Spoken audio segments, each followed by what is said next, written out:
இந்திய ராணுவத்தில் பணிபுரியும் போது 2 பிள்ளைகளும் ராவி நதியில் தவறி விழுந்து மரித்து விட்டார்கள். பிறகு அவர் மற்றும் அவர் மனைவி பிள்ளைகள் இழந்த துக்கத்தில் என்ன செய்வது என்று தெரியாமல் தவித்துக் கொண்டு இருக்கும் போது இயேசு கிறிஸ்து தரிசனம் கொடுத்து இருவரும் ஆண்டவருக்கென்று ஊழியம் செய்யும்படி அழைக்கப்பட்டார்கள்.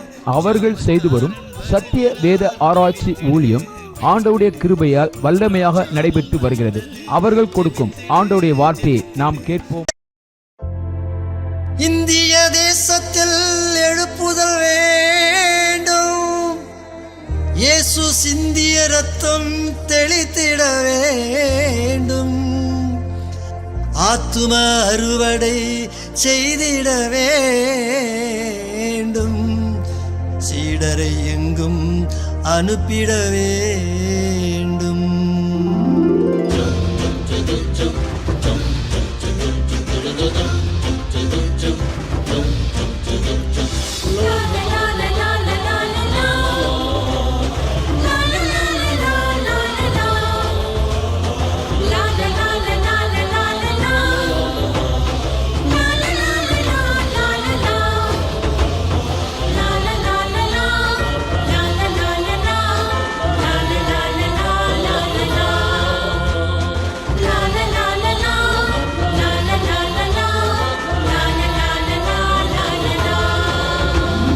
சிலுவை கொடி பறக்கட்டும், சீயோன் ராஜா வருகிறார். சிலுவை கொடி பறக்கட்டும், சீயோன் ராஜா வருகிறார். சிங்கம் போல நடந்திடு, சிறுநரிகள் ஓடிடும்.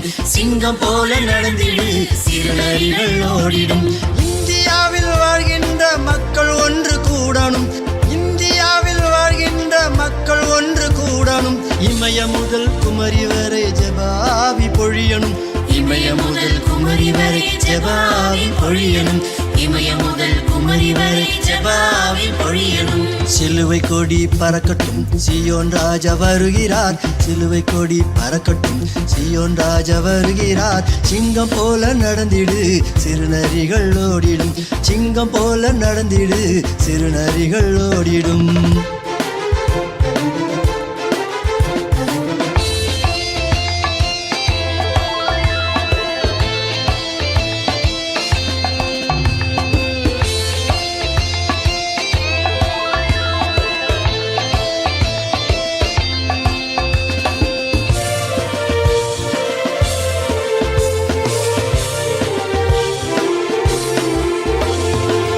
வறுமை பாவத்திலே சாகும் ஜனத்தை மீட்கணும். வறுமை பாவத்திலே சாகும் ஜனத்தை மீட்கணும். சாதி மத பேதமின்றி இயேசு நாமம் போற்றணும். சாதி மத பேதமின்றி இயேசு நாமம் போற்றணும். சமத்துவ சமுதாயம் சத்தம் இன்றி மலரணும். சமத்துவ சமுதாயம் சத்தம் இன்றி மலரணும்.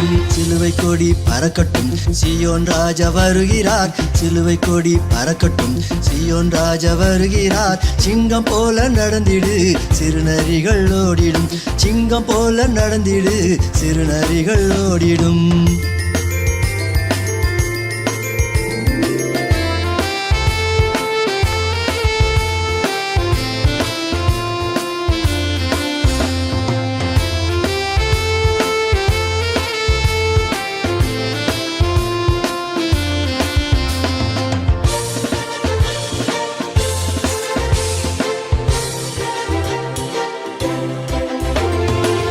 சீடனும் ஜாமக்காரன் யுத்த வீரன் எழுமணும். சீடனும் ஜாமக்காரன் யுத்த வீரன் எழுமணும். நாடெங்கும் நற்செய்தி திருவசனம் விதைக்கணும். நாடெங்கும் நற்செய்தி திருவசனம் விதைக்கணும். நாளிடம் எங்கும் இயேசு திருநாமம் தொனிக்கணும். நாளிடம் எங்கும் இயேசு திருநாமம் தொனிக்கணும். சிலுவை கொடி பறக்கட்டும், சீயோன் ராஜா வருகிறார். சிலுவை கொடி பறக்கட்டும், சீயோன் ராஜா வருகிறார். சிங்கம் போல நடந்திடு, சிறுநரிகள் ஓடிடும். சிங்கம் போல நடந்திடு, சிறுநரிகள் ஓடிடும்.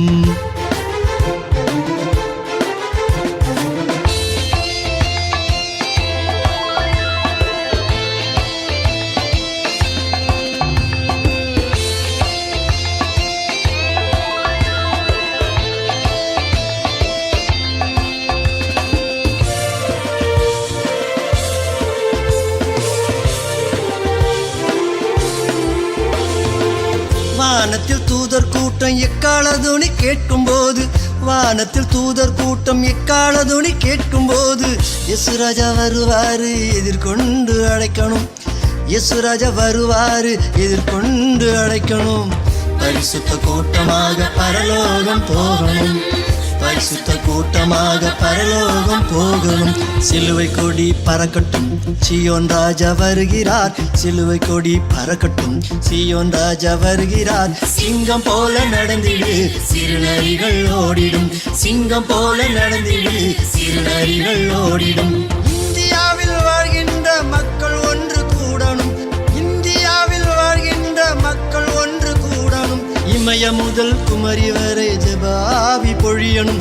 இமய முதல் குமரி வரை ஜெபாவி பொழியணும். இமய முதல் குமரி வரை ஜெபாவி பொழியணும். சிலுவை கொடி பறக்கட்டும், சீயோன் ராஜா வருகிறார். சிலுவை கொடி பறக்கட்டும், சீயோன் ராஜா வருகிறார். சிங்கம் போல நடந்திடு, சிறுநரிகள் ஓடிடும். சிங்கம் போல நடந்திடு, சிறுநரிகள் ஓடிடும். கர்த்தருடைய நாமத்துக்கு மகிமை உண்டாவதாக. இந்த நாளில் ஆண்டவருடைய வார்த்தை கேட்க வந்திருக்கிற உங்கள் யாவருக்கும் ஆண்டவராக இயேசு நாமத்தினாலே எங்கள் ஊழியத்தின் சார்பாக நன்றியை தெரிவித்துக் கொள்கிறேன். எத்தனை பேர் ஆயத்தமாக இருக்கிறீங்க ஆண்டவருடைய வார்த்தை கேட்பதற்கு? கர்த்தருடைய ஆவியானவர் நம்மோடு பேசுவாராக. நீங்கள் உங்களுடைய இருதயத்தை ஆயத்தப்படுத்தி கொள்ளுங்கள், உங்களுடைய ஆவியை ஆயத்தப்படுத்தி கொள்ளுங்கள், உங்களுடைய சிந்தனைகளை சிதறடியாதபடி பாதுகாத்து கொள்ளுங்கள். ஹல்லேலூயா. நம்முடைய எண்ணங்களும் சிந்தனைகளும் யோசனைகளும் தேவனுடைய பாதத்தில் நம்ம என்ன செய்யணும்? கொடுக்கப்படுகிற வார்த்தைகளை கவனமாக கேட்டு அந்த வார்த்தைகளை நீங்கள் என்ன செய்யணும்? உங்களுடைய நோட்ஸில் எழுதணும், வேதத்தை திறந்து பார்க்கணும். ஆண்டவர் நம்மோடு பேசும்போது ஒரு வார்த்தை நம்மை விடுதலாக்கிவிடும். அல்லேலூயா. இந்த நாளில் கூட நாம் சபை ஆத்மா குறித்து ஜாக்கிரதை உள்ளவர்களுடைய ஆத்மா புஷ்டி ஆகும். அல்லேலூயா. நம்முடைய ஆத்மா நம்ம சபை என்ன பண்ண, சபை என்பது நம்ம ஒவ்வொரும் சபைகள். அல்லேலூயா. நமக்குள்ள ஆத்மா ஒன்று இருக்கிறது. எத்தனை பேருக்கு தெரியும் ஆத்மா இருக்கிறதுன்னு? உங்களுக்குள்ள ஆத்மா இருக்குதா இல்லையா? இந்த ஆத்மா எப்படி இருக்கணும்? புஷ்டியாக இருக்கணும், ஜாக்கிரதையாக காத்துக்கொள்ளணும். அல்லேலூயா. அந்த ஆத்மா புஷ்டியாக இருந்தால் தான் சரீரம் எப்படி இருக்கும்? பலன் உள்ளதாக இருக்கும், ஆரோக்கியமாக இருக்கும். அதான் ஆண்டவர் சொன்னார், உன் ஆத்மா வாடுகிறது போல நீ எல்லாவற்றிலும் வாழ்ந்து எப்படி இரு? சுகமாயிரு. அல்லேலூயா. அப்போ ஆத்மா நம்முடைய சரீரத்தினுடைய சென்டர் பகுதி, மைய பகுதி. அல்லேலூயா. ஆண்டவராக இயேசு கிறிஸ்து ஒரு பேர் இருக்குது. அவர் பேர் என்ன பேர்? இயேசு கிறிஸ்து ஒரு பேர் இருக்குது. அது என்ன பேர் தெரியுங்களா? ஆத்மா நேசர். என்னது? ஆத்மாவுக்கு அவர் தான் நேசராக இருக்கிறார். அல்லேலூயா. ஆதாமுக்குள்ள இந்த ஆத்மா வைக்கும் போது கூட ஆண்டவர் என்ன பண்ணார்? ஜீவ ஆத்மாக வைத்தார். என்ன ஆத்மா? ஜீவாத்மா. அவன் பாவம் செய்ததுனால பாவ ஆத்மா மாறிடுச்சு. பாவ ஆத்மா மாறினதுனால அவன் தோட்டத்தை விட்டு எங்கே போயிட்டான்? வெளியே வந்துட்டான். அல்லேலூயா. அப்போ இந்த உள்ளுகிற ஆத்மா தான் நமக்கு எப்படி ஒரு இன்ஜின் மாதிரி. இன்ஜின் நல்லா இருந்தால் தான் வண்டி என்ன பண்ணும்? ஓடும். அல்லேலூயா. இன்ஜினே கெட்டு போயிடுச்சுன்னா அப்புறம் சரீரம் என்ன பண்ணாது? அந்த பாடி எதுக்கும் யூஸ் ஆகாது. அல்லேலூயா. அப்போ இந்த ஆத்மா தான் உங்களுக்குள்ளே இருக்கிற இந்த ஆத்மா எப்பவுமே எப்படி இருக்கணுமா? அங்கே சொல்லப்பட்டிருக்கிறது வசனத்தை நாம் வாசிக்கலாம். நீதிமொழிகள் 13ஆம் அதிகாரம் 4ஆம் வசனம் சொல்லுகிறது, விரும்பியும் ஒன்றும் பெறாது ஜாக்கிரதை உள்ளவர்களுடைய ஆத்மாவோ புஷ்டியாகும். இப்போ ஜாக்கிரதை உள்ளவருடைய ஆத்மா எப்படி இருக்கா? இப்போ எது மேலே நம்ம ஜாக்கிரதையாக இருக்கணும் சொல்லுங்க? நம்முடைய ஆத்மா குறித்து ஜாக்கிரதையாக இருக்கணும். அல்லேலூயா. என் ஆத்மாவுக்கு காலையில் எழுந்து நான் என்ன செய்திருக்கணும்? சின்ன ஜெபம் பண்ணி இருக்கணும், சின்ன ஜெபம் பண்ணி இருக்கணும், ஒரு அதிகாரத்தை தியானம் பண்ணி இருக்கணும், அப்புறம் சின்ன ஒரு 4 பாட்டு பாடி துதித்து இருக்கணும். அப்படி எத்தனை பேர் செய்துட்டு வந்திருக்கிறீங்க? அவன் மட்டும் கரங்களை வைத்து ஒரு இலையில் சொல்லுங்கள் பார்க்கலாம். எல்லாமே காலையில் எழுந்துங்களா? 4 மணிக்கு எழுந்து என்ன பண்ணணும்? அதிகாலையில் என்னை தேடுகிறவன். இப்போ அதிகாலையில் எத்தனை மணிக்கு? 4வது ஜாமம். அல்லேலூயா. 4ஆம் ஜாமன்றது 3 மணிலேருந்து 6 மணி வரைக்கும் காலையில். அந்த நேரத்தில் எழுந்து ஆண்டவர் என்ன பண்ண? நீங்கள் உங்கள் ஆத்மாவுக்கு ஃபஸ்ட் என்ன செய்யணும்? ஆத்மாவுக்கு என்னம்மா செய்யணும்? உணவு. ஆத்மாவுக்கு உணவு என்ன? நீ துதிக்கிற துதி உணவு, நீ ஜெபிக்கிற ஜெபம் உணவாக மாறுது. நீ வேதத்தை தியானம் பண்ணும் போது உன் ஆத்மா உணவாக மாறுது. அந்த தியான உணவாக மாறி ஆத்மா எப்படி இருக்கும்?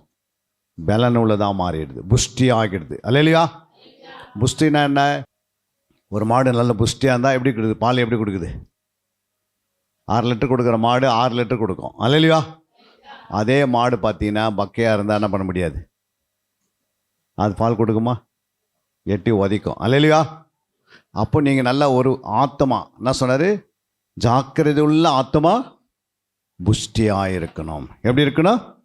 புஷ்டியாக இருக்கணும். அடுத்து நீ ஒரு வசனம் வாசிக்கலாம். ஏசாயா 58:11. உன்னை நடத்தி மகா வறட்சியான காலங்களில் உன் ஆத்துமாவை திருப்தியாக்கி உன் எலும்புகளை நினமுள்ளமாக்கத்தக்கவர். நீ நீர்ப்பாய்ச்சலான தோட்டத்தை போலவும் வற்றாத நீரூற்றை போலவும் இருப்பாய். அல்லேலூயா. இங்கே உம்முடைய ஆத்மா எப்படி இருக்கணும்?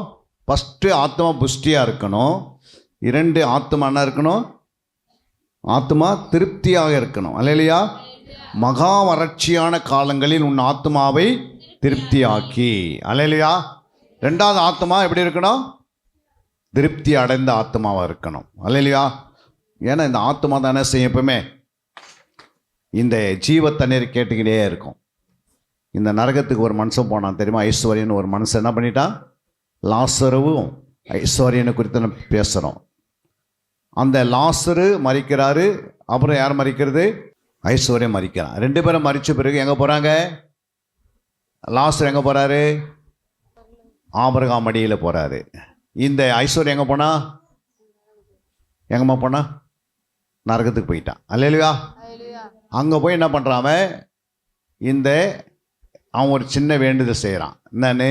எப்படியாவது ஒரு சொட்டு தண்ணீர் எனக்கு இந்த ஆத்மாக்கு வேணும். எத்தனை சொட்டு?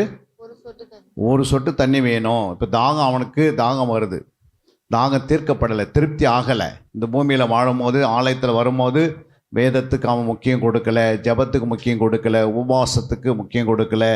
அப்புறம் சபையில் நடக்கிற அத்தனை ஃபங்க்ஷனுக்கு என்ன பண்ணலாமே முக்கியம் கொடுக்கல. புரியுதுங்களா? வந்தால் அப்படியே உட்காந்துட்டு போயிட்டான். அல்லேலூயா. வர வேண்டியது, கேட்க வேண்டியது, போயிட வேண்டியது. இப்படி இருந்தால் என்ன பண்ணாது? ஆத்மா புஷ்டி ஆகாது, திருப்தி ஆகாது. அப்போ நம்ம ஒவ்வொரு நாள் ஸ்கூலுக்கு போக போக என்ன பண்ணுறோம்? பிள்ளைகள் பாஸ் பண்ணினே போகுது, கொடுக்குற பாடத்தை படிச்சுனே இருக்கிறாங்க, கொஞ்சம் கொஞ்சமாக அவங்க இம்ப்ரூவ் ஆகினே இருக்கிறாங்க. 1ஆம் கிளாஸ் படித்த பிள்ளை 2ஆம் கிளாஸ் போகுது, 2ஆம் கிளாஸ் படித்த பிள்ளை 3ஆவது போகுது. அப்போ ஏன் போகுது? அது கொஞ்சம் கொஞ்சமாக அது என்ன பண்ணுது?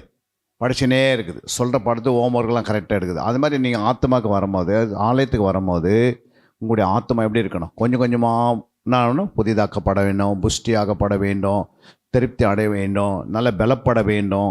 அதிகமாக ஆத்மாவுக்கு நன்மை செய்து கொள்ளணும். அல்லேலூயா. அப்போது ஆண்டவர் சொல்கிறார், அங்கே என்ன சொன்னார்? மகா வறட்சியான காலங்களில் கூட உன் ஆத்மா எப்படி இருக்கணும்? திருப்தியாக வைத்துக்கணும். அல்லேலூயா. அங்கே 3வது பார்த்தீங்கன்னா நீதிமொழிகள் 11:25. செழிக்கும், எவன் தண்ணீர் பாய்ச்சுகிறானோ அவனுக்கு தண்ணீர் பாய்ச்சப்படும். உதாரண குணமுள்ள ஆத்மா செழிக்கும். அல்லேலூயா. எவன் தண்ணீர் பாய்ச்சுகிறானோ அவனுக்கு தண்ணீர் பாய்ச்சப்படும். அப்போ ஆண்டவர் சொல்றாரு, உதாரண குணமுள்ள ஆத்மா எப்போ செழித்து இருக்கும்? எப்படி இருக்கும்? ஃபஸ்ட்டு புஷ்டியாக இருக்கணும் ஆத்மா, 2வது திருப்தியாக இருக்கணும், 3வது எப்படி இருக்கணும்? செழித்து இருக்கணும். நம்முடைய ஆத்மா எப்படி இருக்கணும்? வறட்சியான காலத்திலையும் எப்படி இருக்கணும்? ஆத்மா எப்படிமா இருக்கு? திருப்தியாக இருக்கணும். அல்லேலூயா. உதாரண குணமுள்ள ஆத்மா செழித்திருக்க வேண்டும். ஜாக்கிரதையுள்ள ஆத்மா புஷ்டியாக இருக்கணும். அல்லேலூயா. அப்போ இந்த ஆத்மா தான் முக்கியம் ஆண்டவர் சொல்லியிருக்கிறாரு. 2வது பார்த்தீங்கன்னா லூக்கா 21:19 வாசிக்கும் போது, உங்கள் பொறுமையினால் உங்கள் ஆத்துமாக்களை காத்து கொள்ளுங்கள். அல்லேலூயா. அப்போ உங்கள் பொறுமையினால் என்ன செய்யணும்? உங்கள் ஆத்துமாக்களை காத்து கொள்ளணும். இன்னைக்கு பொறுமை இல்லாமல் என்ன செய்கிறோம்? பொறுமை இருக்க மாட்டேங்குது. டக்குன்னு கோபம் வந்துடுது, டக்குன்னு எரிச்சல் வந்துடுது. ஒரு சின்ன வார்த்தை சொன்னால் கூட வீட்டில் ஒரு கணவன் ஒரு மனைவி கிட்ட ஒரு வார்த்தை சொன்னால் என்ன பண்ணணும்? பொறுமையாக அதை காக்கணும். மனைவி கணவனிடத்தில் சொல்லும்போது பொறுமையாக காத்து கொள்ளணும். அல்லேலூயா. கோவப்படக்கூடாது. பிள்ளைகள் பெற்றோர்களிடத்தை பேசும்போது எப்படி பேசணும்? பொறுமையாக பேசணும். அல்லேலூயா. பிள்ளைகள் என்ன பண்ணுது? அம்மா ஒரு வார்த்தை சொன்னால் அது ஒரு வார்த்தை சொல்லுது. அல்லேலூயா. அப்போ அந்த பிள்ளை எப்படி இருக்கும் வாழ்க்கையில்? அப்போது நமக்கு நம்முடைய வாழ்க்கையில் என்ன செய்யணும்? பொறுமையினால் ஆத்மாவை காத்து கொள்ளணும். ஃபஸ்ட்டு புஷ்டி ஆகணும், திருப்தி ஆகணும், செழிப்பாகணும். பொறுமையினால் ஒவ்வொரு நாளும் நமக்குள்ள என்ன இருக்கணும்? பொறுமை இருக்கணும். ஒரு விவசாயம் பண்ணுறாங்க, ஒரு பயிர் வைக்கிறாங்க, 3 மாதம் 4 மாதம் என்ன பண்ணுறாங்க? காத்திருக்கிறாங்க. அப்போ அப்படியே விதை விதைத்துட்டு அப்படியே காத்திருக்கிறாங்களா? நம்ம பண்ணுறாங்க, விதை விதைத்த பிறகு அது முளைத்து எழும்புது, அப்புறம் தண்ணீர் பாய்ச்சிறாங்க, கொஞ்ச நாள் ஆன களை எடுக்கிறாங்க, அப்புறம் என்ன செய்கிறாங்க? மறுபடியும் மருந்தோ எருவோ ஏதோ ஒன்று போடுறாங்க, புரியுதுங்களா? அதுக்கு பிறகு என்ன செய்கிறாங்க? போய் அடிக்கடிக்கு வேலி அடித்து காத்துக்கொள்கிறாங்க. ஓ, ஏதோ மாடு என்ன பண்ணிடாது, மேய்ஞ்சிட்டு போயிடுமே அப்படின்னு. அப்போ அதே மாதிரி தான் ஆத்மாவுக்கு நீங்கள் வசந்த போட்டேன்னு பிசாசு எடுத்துன்னு போயினே இருப்பான். அல்லேலூயா. பிசாசு என்ன பண்ணுவான்? கர்த்தருடைய வசனத்தை கேட்டு முடிஞ்ச பிறகு சாத்தான் உன்கிட்ட வருவான். உன் இருதயத்தில் விதைக்கப்பட்டதால் அவன் திருண்டு போயிடுவான். மத்தேயு 13:19 என்ன சொல்லுது? ஒருவன் ராஜ்யத்தின் வசனத்தை கேட்டும் பாருங்க, ஒருவன் ராஜ்யத்தின் வசனத்தை கேட்டும் உணராது இருக்கும்போது பொல்லாங்கல் வந்து, பொல்லாங்கன்னா பிசாசு, பொல்லாங்கன் வந்து அவன் இருதயத்தில் விதைக்கப்பட்டிருக்கிற பறித்து கொண்டிருக்கிறான். அந்த வசனத்தை பறித்து கொள்கிறான், திருடி கொள்ளுகிறான், பறித்து கொள்ளுகிறான், எடுத்து கொள்ளுகிறான். அல்லேலூயா. அப்போ நீங்கள் இந்த வசனத்தை நீங்கள் கேட்குறீங்க, தேவனுடைய ராஜ்யத்தினுடைய வசனத்தை நீங்கள் கேட்குறீங்க. நீங்கள் கேட்குற என்ன பண்ணுறீங்க? உங்கள் இருதயத்துக்கு போகுது வசனம். எங்கே போகுது? உங்கள் இருதயத்தில் போன பிறகு நீங்கள் வீட்டுக்கு போகிறதுக்கு முன்னாடி பிசாசு வருவான் ரோட்டில். அல்லேலூயா. ஏம்மா இவ்வளோ வசனத்தை கேட்டுன்னு வந்தியே, புரியுதுங்களா? என் கடனை நீ கொடுக்கவே இல்லையா அப்படின்வாங்க. என்னது கடன் பிரச்சனை? என்னாகும்? வசனத்தை எடுத்துடும் வெளியோ. அல்லேலூயா. நீங்கள் உங்களுக்கு 1000 பிரச்சனை வச்சுருந்தீங்கன்னா வசனம் இருதயத்தில் என்ன பண்ணாது? நிற்குமா? நிற்காது. ஏன்னா காலையில் இருந்தால் பிரச்சனை இருக்கும். கிறிஸ்துவங்களாக இருந்தால் என்ன இருக்கணும்? நம்ம இருக்கணும். கிறிஸ்துவம் தான் எப்படி இருக்கணும்? பிரச்சனை இல்லாத இருக்கணும் தான் யார்? கிறிஸ்துவன். 10 வருஷம் சர்ச்சுக்கு வந்திருக்கிறீங்க, அதே வியாதி பிரச்சனை, அதே கடன் பிரச்சனை, பக்கத்து வீட்டு பிரச்சனை, வீட்டு பிரச்சனை, சண்டை பிரச்சனை, அப்புறம் குடும்பத்தில் பிள்ளைங்க பிரச்சனை, அப்புறம் சீட்டு போட்ட காசு ஒன்றும் வரல, அந்த ஆளுக்கு வட்டி கொடுத்தேன், வட்டி எடுத்துன்னு கொடுக்கல, அவங்ககிட்ட நான் வட்டிக்கு வாங்கிட்டேன், நான் வட்டி கொடுக்கல, அதே சண்டை. அல்லேலூயா. வீட்டுக்காரன் குடிக்கிறது, அப்புறம் மனைவி திட்டுறது, பிள்ளைங்க இங்கங்கே அலையிறது, இப்படியெல்லாம் வாழ்ந்தா கிறிஸ்தவங்க நம்மளை பார்த்து யாரும் மனம் திரும்பவே மாட்டாங்க. திரும்புவாங்களா? கிறிஸ்தவனா என்ன? நிறைவான கனி உள்ளவர்கள். என்னது? நிறைவான ஆசீர்வாதம் உள்ளவர்கள். நம்ம இயேசு எப்படி இருந்தார்? எங்காவது இயேசு பிச்சை எடுத்தாரா? எங்காவது கடன் வாங்கினாரா? ஒரு 10 நாள் வியாதியில் படுத்து தூங்கி இருந்தாரா? எங்காவது அவர் பிரச்சனையில் சண்டை போட்டு வந்தாரா? இயேசு எங்கேயுமே என்ன பண்ணல? சண்டை போடல. எங்கேயுமே இயேசு என்ன பண்ணல? கடன் வாங்கலை. எங்கேயுமே என்ன பண்ணல இயேசு? வேலை வேணுமா ஹாஸ்பிட்டலில் போய் 10 நாள் படுத்துன்னு இல்லை. அப்புறம் இயேசு எங்கேயுமே என்ன பண்ணல? குடும்பத்தில் அம்மா கிட்ட சண்டை போட்டார். 30 வருஷம் இந்த வீட்டில் அம்மா கிட்ட என்ன பண்ணார்? சண்டை போட்டாரா? அப்பா கிட்ட சண்டை போட்டு எழுதி வச்சுக்கிறார் பைபிளில். அல்லேலூயா. அவர் ஞானத்தில் வளர்ந்தார், அறிவில் வளர்ந்தார், மனுஷனுடைய தயவில் வளர்ந்தார், கர்த்தருடைய தயவில் வளர்ந்தார். அவர் கை வச்சா விடுதலை, அவர் சரீரத்தை தொட்டா விடுதலை, அவர் பேசினா விடுதலை, அவர் துப்புனா விடுதலை. அல்லேலூயா. அவர் என்ன சொன்னாலும் விடுதலை. அப்போ அவங்க பிள்ளைங்க எப்படி இருக்கணும்? வேறு தித்திப்பாக இருந்தால் மரம் எப்படி இருக்கும்? வேறு தித்திப்பாக இருந்தால் மரம் எப்படிப்பா இருக்கும்? கசப்பாக இருக்குமா? தித்திப்பாக இருக்கணும். அப்போ இயேசு தித்திப்புனா இயேசுடைய வேறு பிடிச்சி வச்சுருக்கிறீங்கன்னா நீங்கள் எப்படி இருக்கணும்? இந்த பட்டணத்தில் நம்ம தித்திப்பாக இருக்கணும், ஆசீர்வாதமாக இருக்கணும், எல்லாத்திலும் ஆசீர்வாதமாக இருக்கணும். பிள்ளைகளில் படிப்பில் ஞானத்தில் ஆசீர்வாதமாக இருக்கணும், குடும்பத்தில் ஆசீர்வாதமாக இருக்கணும், 4 பேர் கொடுப்பதில் ஆசீர்வாதமாக இருக்கணும், 4 பேருக்கு முன்னாடி எப்படி இருக்கணும்? கிறிஸ்து போல வாழ்ந்து காட்டணும், பொறுமையாக இருக்கணும், நீடிய பொறுமையாக இருக்கணும், பரிசுத்தமாக இருக்கணும். அப்புறம் அப்போ கர்த்தருடைய பிள்ளைகள் கர்த்தரை போலே இருக்கணும். அப்போ தான் என்ன பண்ணுவாங்க? நம்மளை பார்த்து ஊரே ரட்சிக்கப்படும். அல்லேலூயா. ஊரே திரண்டு வருவோம் பின்னாடி.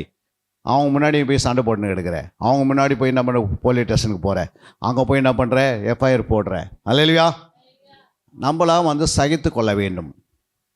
பூரண அன்பு பயத்தை புறம்பே தள்ளும். அல்லேலூயா. அன்புள்ளவளாக இருக்கணும். இயேசு எப்படி இருந்தார்? எத்தனை பேர் அன்பாக இருக்கிறீங்க வீட்டில், ஊரில்? அன்பு என்ன பண்ணும்? சகலத்தையும் சகிக்கும், தாங்கும், அப்புறம் விட்டு கொடுக்கும், அப்புறம் என்ன செய்யும்? எது வந்தாலும் திருப்பி பேசாது. அன்புக்கு மட்டும் நேரம் இல்லை, யாருக்கும் திருப்பி பேசாது, திருப்பி அவங்கள திட்டாது. அல்லையா? அப்போது இயேசு அன்புள்ளா இருந்தாரா? நம்ம அன்புள்ளா இருக்கணும். ஒரே வாழ்க்கை தான். இதுக்கு பிறகு வாழ்க்கை இருக்குதா? இதுக்கு பிறகு ஏதாவது வாழ்க்கை இருக்குதாம்மா? சரீரத்தில் ஒரே வாழ்க்கை. இந்த ஒரே வாழ்க்கையிலே நம்ம ரட்சிக்கப்பட்டுட்டோம். இன்றைக்கி ரட்சிக்கப்படாத எவ்வளோ பேர் இந்த ஊரில் தண்ணி அடிச்சு சுற்றினுக்கிறான். அல்லையா? ஏன் தண்ணி அடிக்கிறான்?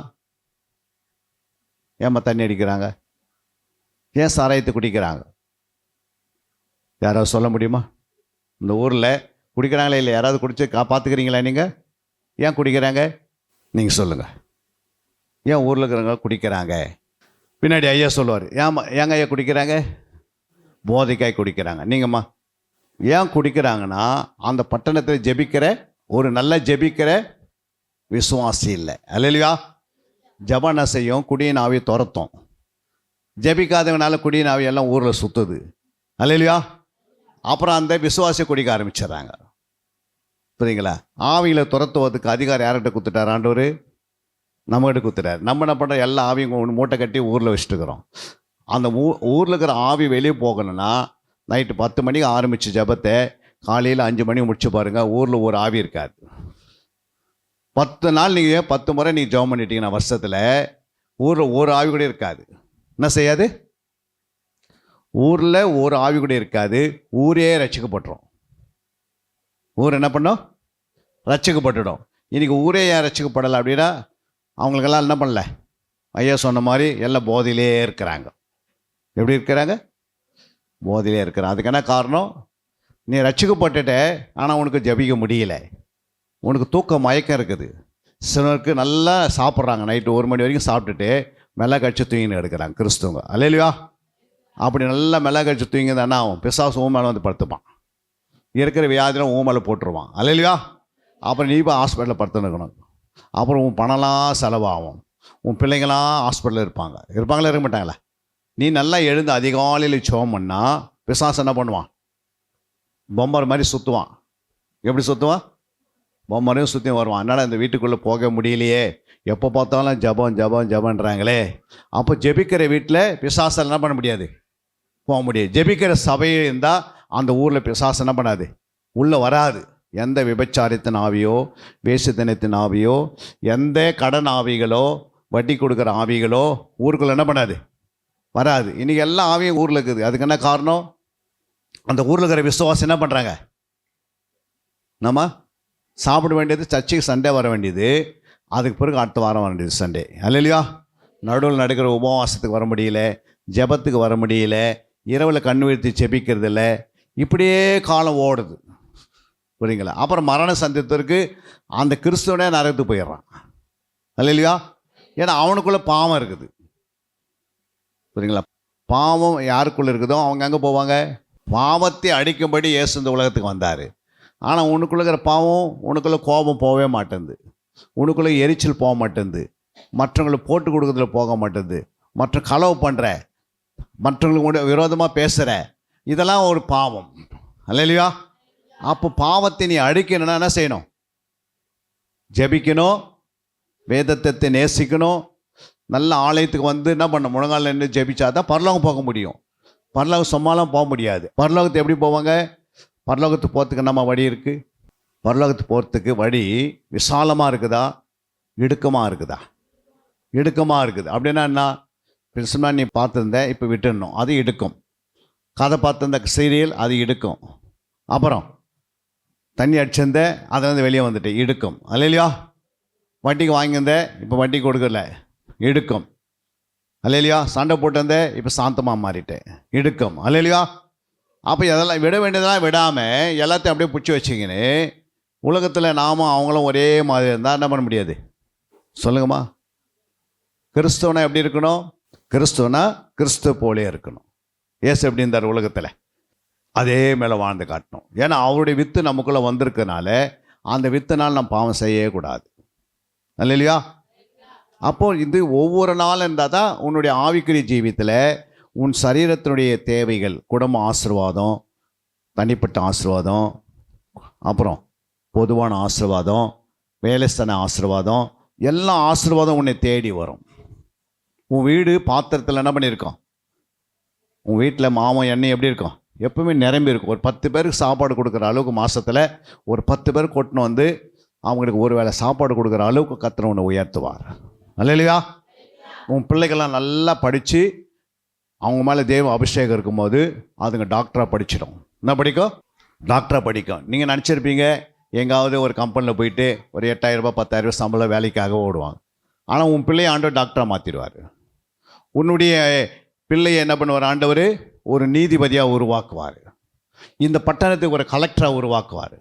கர்த்தருடைய அபிஷேகம் அந்த பிள்ளை மேலே இருக்கும். அந்த பிள்ளையே கர்த்தரையே நடத்துவார். யார் நடத்துது? ஆண்டுடைய ஆவி அந்த பிள்ளை மேலே இருக்கிற வரைக்கும், சாமுவேல கர்த்தருடைய ஆவி இருக்கிற வரைக்கும் சாமுவேல் அந்த பட்டணத்துக்கு என்ன மாறிட்டார்? தீர்க்கதரிசியாக மாறிட்டார். அல்லேலூயா. கர்த்தர் உங்கள் பிள்ளைகளை தீர்க்கதரிசியாக மாறிடுவார். ஏன்னா ஆவியானவர் உன் மேலே வந்து உன் பிள்ளை மேலே கை வச்சு ஜெபம் பண்ணி தினந்தோறும் இரவு பகல் ஜெபம் பண்ணனா என்ன பண்ண? பிள்ளைங்க எப்படி இருக்கும்? அல்லேலூயா. அப்போ என்ன பண்ண? நீங்கள் வாழ்க்கையில் கிறிஸ்து போலே இருக்கணும். அல்லேலூயா. ஒரு வாழ்க்கையில் ஒரு முறை வாழ்ந்தால் நான் கோவப்பட மாட்டேன், இன்னிலேருந்து ஒரு பொறுத்துன்னு எடுத்துக்கணும். நான் இனிமேல் யாருக்கிட்ட என்ன பண்ண மாட்டேன்? கோவப்பட மாட்டேன். எத்தனை பேர் கோவப்படுறீங்க? எதுக்கு எடுத்தாலும் கோபக்காரனுக்குன்னா இருக்கக்கூடாது, தோழனாக இருக்கக்கூடாதுன்னு ஆண்டு சொல்லிக்கிறாரு. நீ கோபம் கொண்டாலும் பாவம் செய்யாதே. நீ கோபம் கொண்டாலும் சூரியன் அஸ்தமனத்துக்கு முன்னாடியே கோபம் தணிந்து போயிடணும். ஆனால் அந்த கோபத்தோடு இப்போ பர்த்தனா ஆண்டோட வருகை வரப்போகுது. திடீர்னு நீ எடுத்துக்கொள்ளாது போயிட்டு நரகத்தில் போய் மாட்டிப்பேன். அல்லேலூயா. அப்போ சின்ன காரியம்தான், புரியுங்களா? எத்தனை காரியம்? லோத்துடைய மனைவி சின்ன காரியம் தான், திரும்பி பார்க்காத நாங்கள் அந்த மாதிரி இது வரைக்கும் உப்பு தோணாவே இருக்கிறாங்க அந்த நாட்டில். அல்லேலூயா. திரும்பி பார்க்காதுன்னு சொன்னால் என்ன பண்ணக்கூடாது?